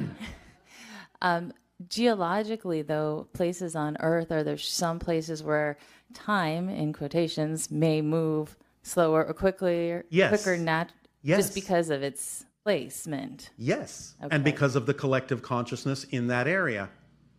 Different cultures experience time in different ways. And therefore they may imbue that. There may be an aspect of the collective consciousness of Gaia itself, of the earth itself, that reflects the different ways in which the expressions of consciousness on the planet actually view and experience the concept of time. So different places may be set up to experience time in different ways for the different cultural experiences that you can have on the planet. Yes. Okay. So time may move differently in different areas on the earth. Yes. All right, thank you. Especially in the areas you call the portals. In a sense, that's what they're all about. Portals are kind of like time twisted up in a way that you can experience many different dimensions of time in one spot. I like that. Oh, all right. I'm glad you like that. Okay, thank Anything you. else? Yes. So I recently did a DNA test because I was curious about my Yes. physical DNA. Yes. And some of it came back like how I thought it would be, and some of it was like, oh, this is interesting. All of you are far more mixed than you think. Remember, Yeah. you are all hybridized, and you have many different things throughout your history that you may not know exist within you as DNA markers. And I didn't really think too much of it, but the only thing it brought up was wondering who the great-great-grandparents might have been, because I was like, oh, I didn't know I had that. All right. Well, maybe And you it's should fine. take a trip to Scotland and find out. Yes, Scottish was the most. So that was very interesting. Didn't expect that. All right. Well, have a good trip, lassie. And then one last question.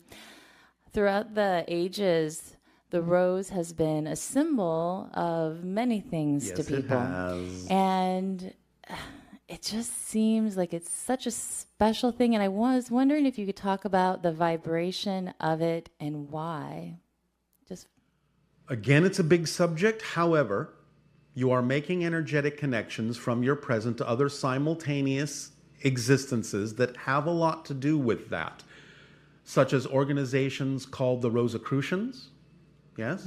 Yes. Also, all the way back to the idea of the Rose Chapel and the lineage of Mary and Jesus. Right. So you're connected to that. That's another aspect of DNA that exists within you. Okay.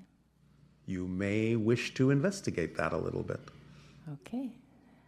Well, thank you. Well, you're welcome. Okay, I think that's it. Thank you, Bashar. My love to you and all. Our the unconditional signing. love to you as well. Is it time for your break? It's time for our Ustream. All right. We will answer a few questions from your Ustream audience. Okay, thank before your break, before the holotope meditation. Okay. Hello, Tadeo. Nania. I'm a little husky. Yes. Arf, arf. Are you pulling a sled? No, I'm pretty footloose and fancy free. All right. What would you like to discuss? Okay, so we have a few Ustream questions. One of them is, who created or invented DNA? Who created DNA? I know. I can only pass these questions on to you. Yes. And do all physical beings, regardless of form and location in the multiverse, have some form of DNA? DNA is the first physical expression of consciousness in physical terms. It represents the idea of the spiral of creation from as above, so below, and also going from below to as above. So it's a double spiral, one coming down, one going up.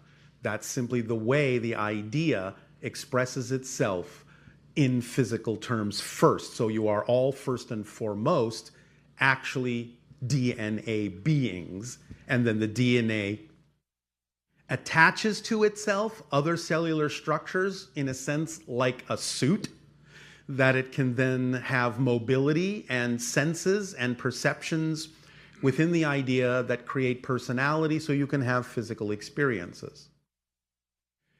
Every being within the multiverse that experiences itself in some way, shape, or form physically has a type of template that represents what it is and how it experiences itself.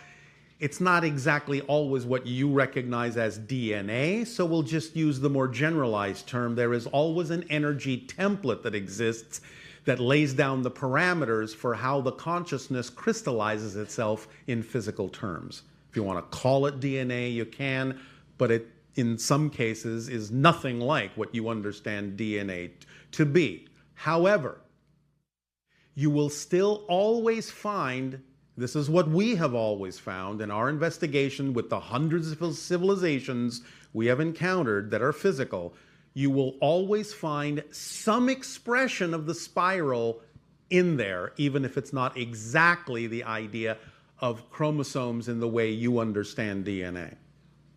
It might even just be a pattern in something, but it will always be presented almost like a fingerprint of creation, a fingerprint of the link between as above and so below. It's something that just gets frozen in physical terms when something experiences itself as coming from an energy form, a spirit form, into a physical representation. Does that make sense? Yes, yes. Actually, it's fascinating, and it's so efficient. Yes. But it is also representative, because that means there's always a bridge, there's always a link, there is always a clue that lets you know you can always know you're connected to Source, always. There is no such thing as being disconnected from it. You can create an experience of disconnection, but you're using your connection to create the experience of disconnection. In fact, if you look at it backwards, being able to have an experience of disconnection is proof that you're connected, because if you weren't connected, you would have no experience at all. So that spiral fingerprint is, in a sense, your clue that there is always a link and a connection to Source. Okay, and when people ground themselves, the idea of grounding, yes, does that lower your vibration? No, it can in fact raise it. The idea of grounding in that context simply means you are stabilizing your frequency.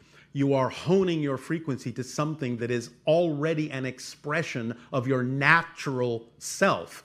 So your natural self will relate to and identify with the nature around you in such a way that, like a tree, you put down roots very strongly and ground yourself so that you have an anchor from which to rise into the stars, into the heavens, without detaching yourself from the grounded, balanced state. It's just creating an anchor point that allows you to explore higher frequencies without becoming disoriented, without becoming ungrounded in that sense.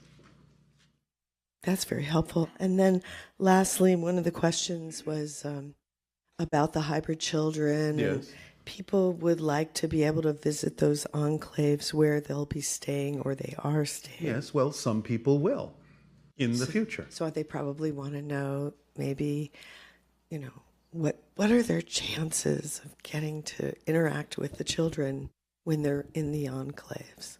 It depends on many factors, not the least of which is the formula. Right. When you raise your frequency, you certainly make it more likely that you'll be able to interact with beings of similar high frequency, which the children, the hybrids, will be. So, what are your chances? They're exactly as good as the odds that you create for yourself and the probabilities you create for yourself by aligning with your true vibration, by acting on your passion to the best you can with no insistence on the outcome. You determine those odds utterly.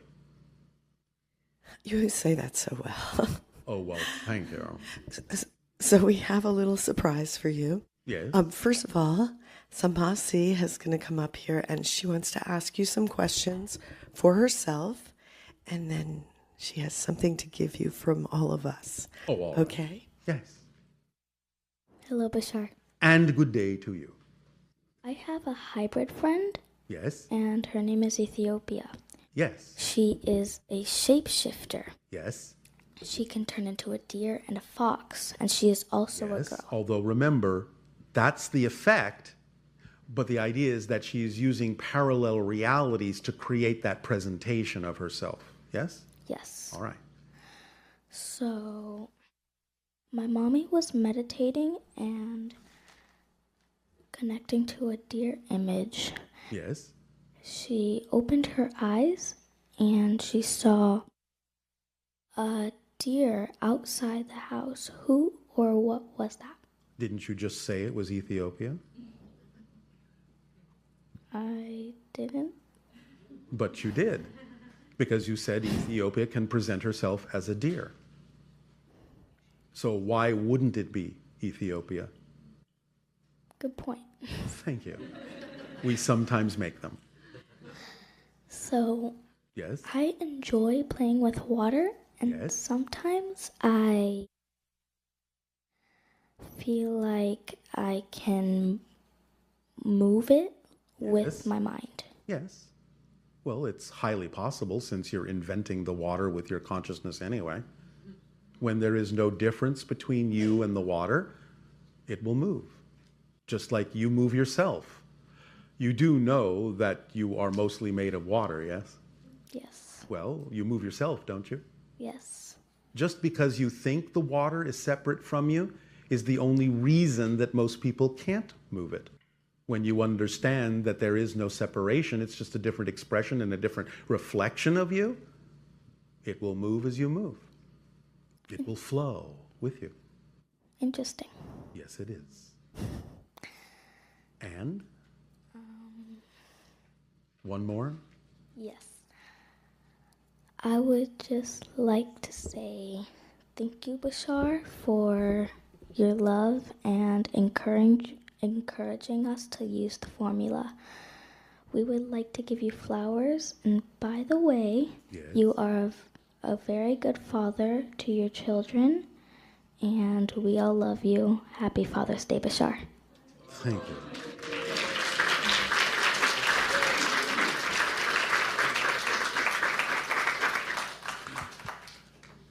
A father could not be more proud of the children that you are of the cosmos. We thank you and our unconditional gratitude, appreciation, and love to you all. Thank you, Bashar. Happy Father's Day. And we'll have the holotope now. Please take a short break. We will resume this transmission to give you your holotope meditation to help crystallize in the energy of the day.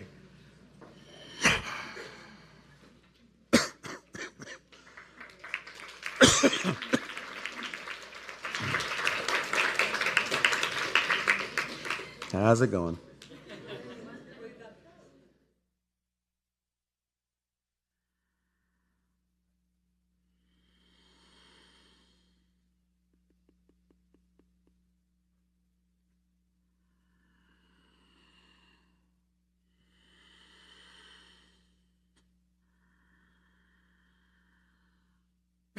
All right, I will say, let us continue the transmission in the following way. By each of you allowing yourselves to become very relaxed in your seats.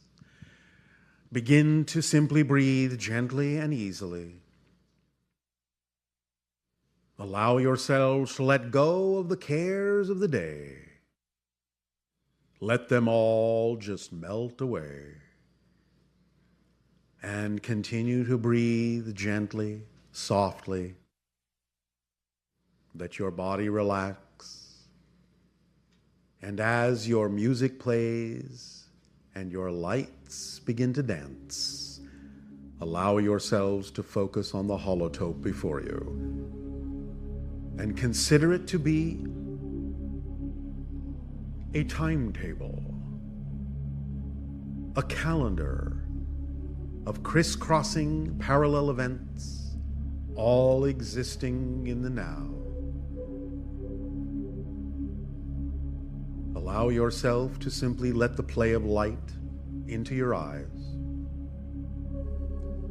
gently reminding you of all the different pathways and all the different perspectives and all the different points of view that you've experienced in your lives on the path that you have walked, on the journey You are still on. Allow yourself to see the cycles that exist within. Allow yourselves to let the vibrations of the music deepen within you.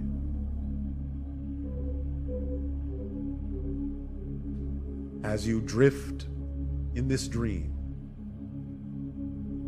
with us, and allow yourselves to experience the timing, the perfect timing that exists in the synchronicity you experience in your lives, that brings everything you need to you exactly when you need it, and opens you up to higher vibrations, so that when the time comes for contact to begin, you will be present and aware and awake and willing to engage and explore and exchange and expand and learn and share and grow and be who you truly are, so that you may better receive the gifts that we have to give to you, and better able to give the gifts that you are to us,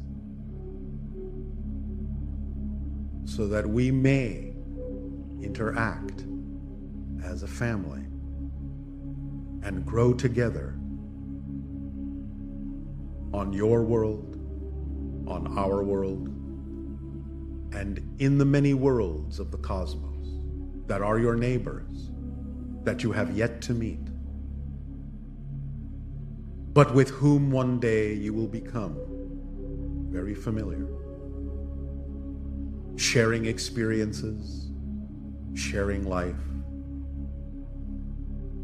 sharing light, sharing hearts, as beautiful reflections in the multidimensional crystal of creation.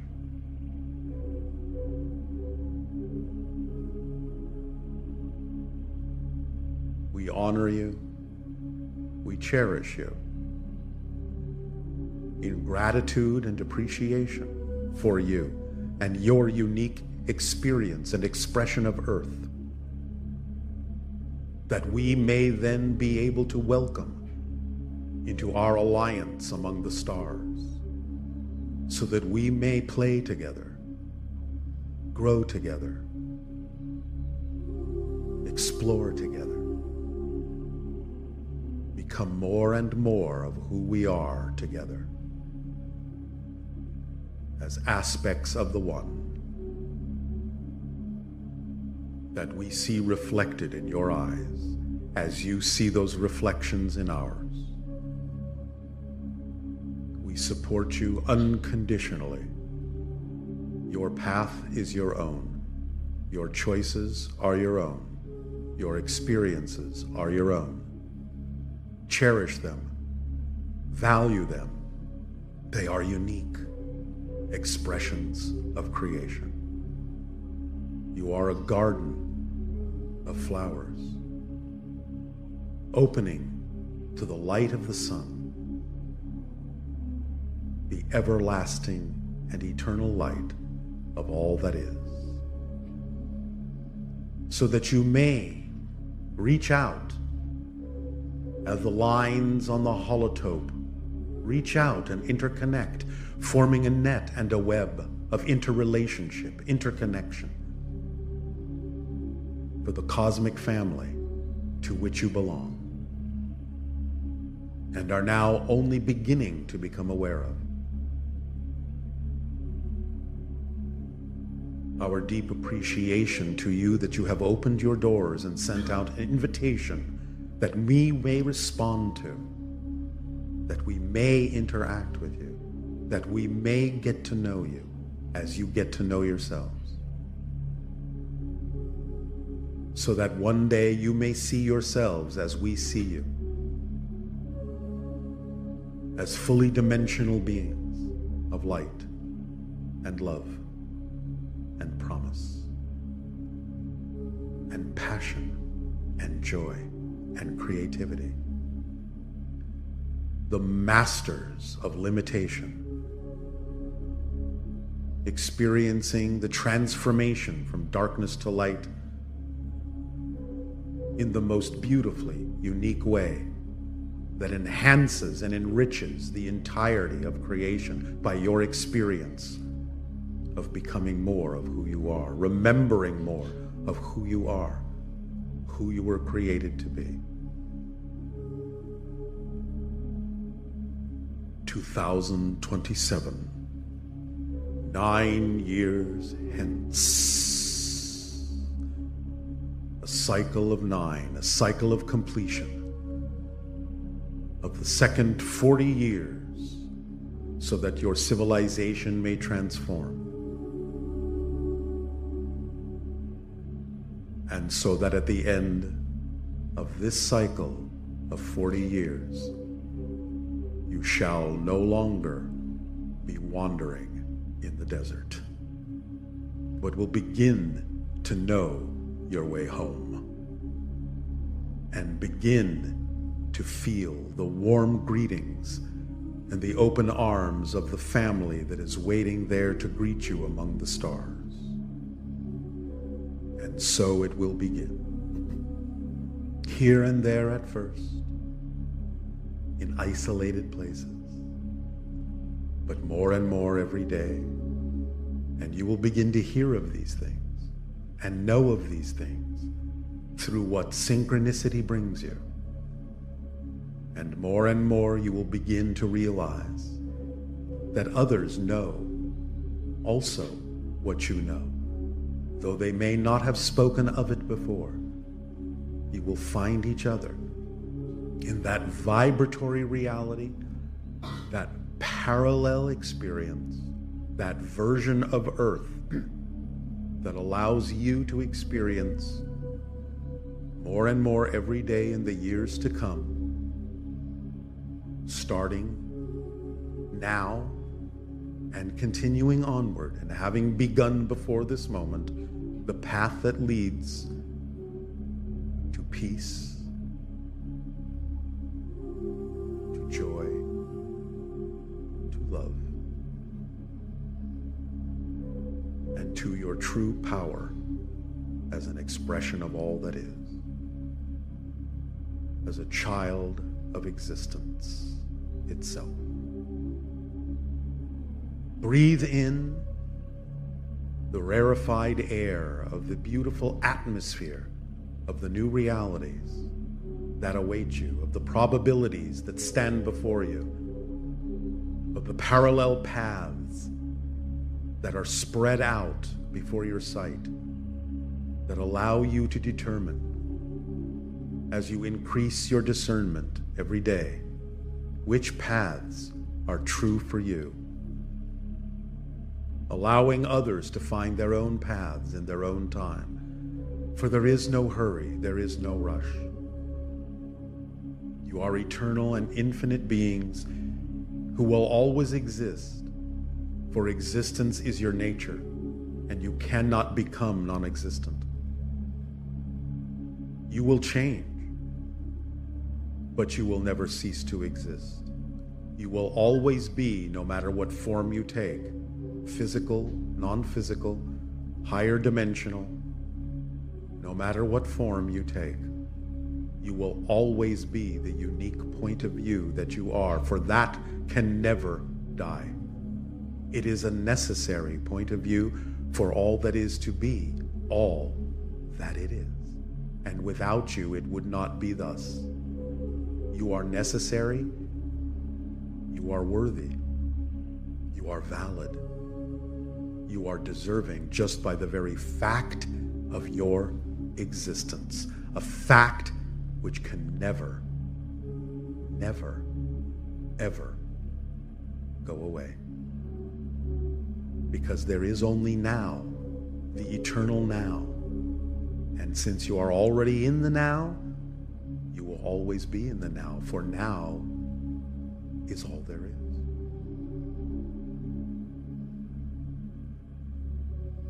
2027 is within you, as is all reality. So feel it blooming and blossoming in your heart and opening up to greeting more of your family as they wish to greet you and open their hearts to you. Breathe it in, drift and dream, be at peace.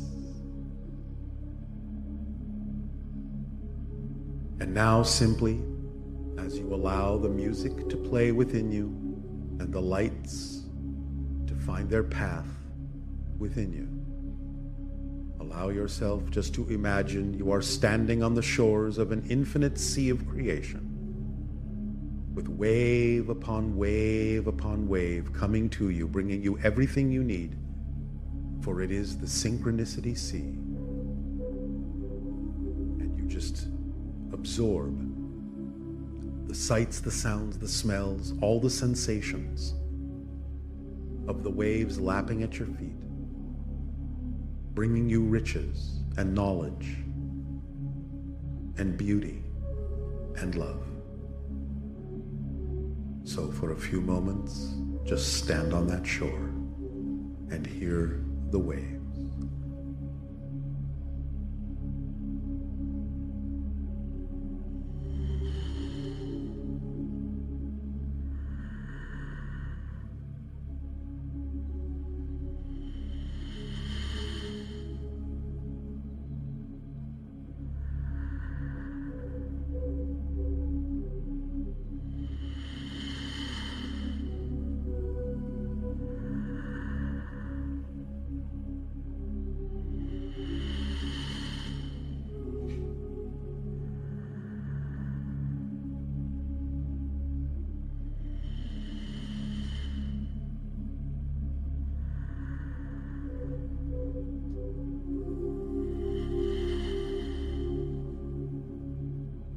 Continue to breathe gently and easily.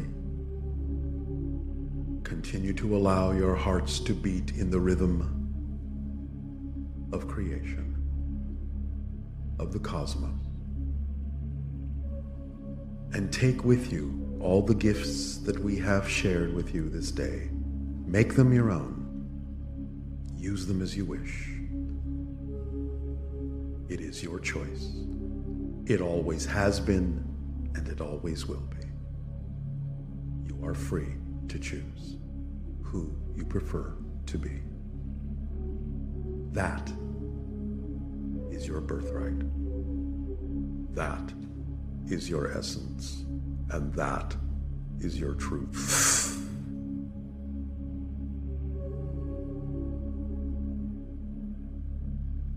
Our deepest appreciation to you, and gratitude and unconditional love. On this day, your Father's Day, you are in the Father's arms, unconditionally supported and provided for. Allow your music to soften. Allow your lights to dim, but remain floating in freedom on the currents of the cosmic sea, and let yourself go with the flow, because your current knows exactly where you need to go. Breathe it in and make this your own truth, expressed in your own way. We thank you. We love you. Be at peace and welcome home. Sweet dreams and good day.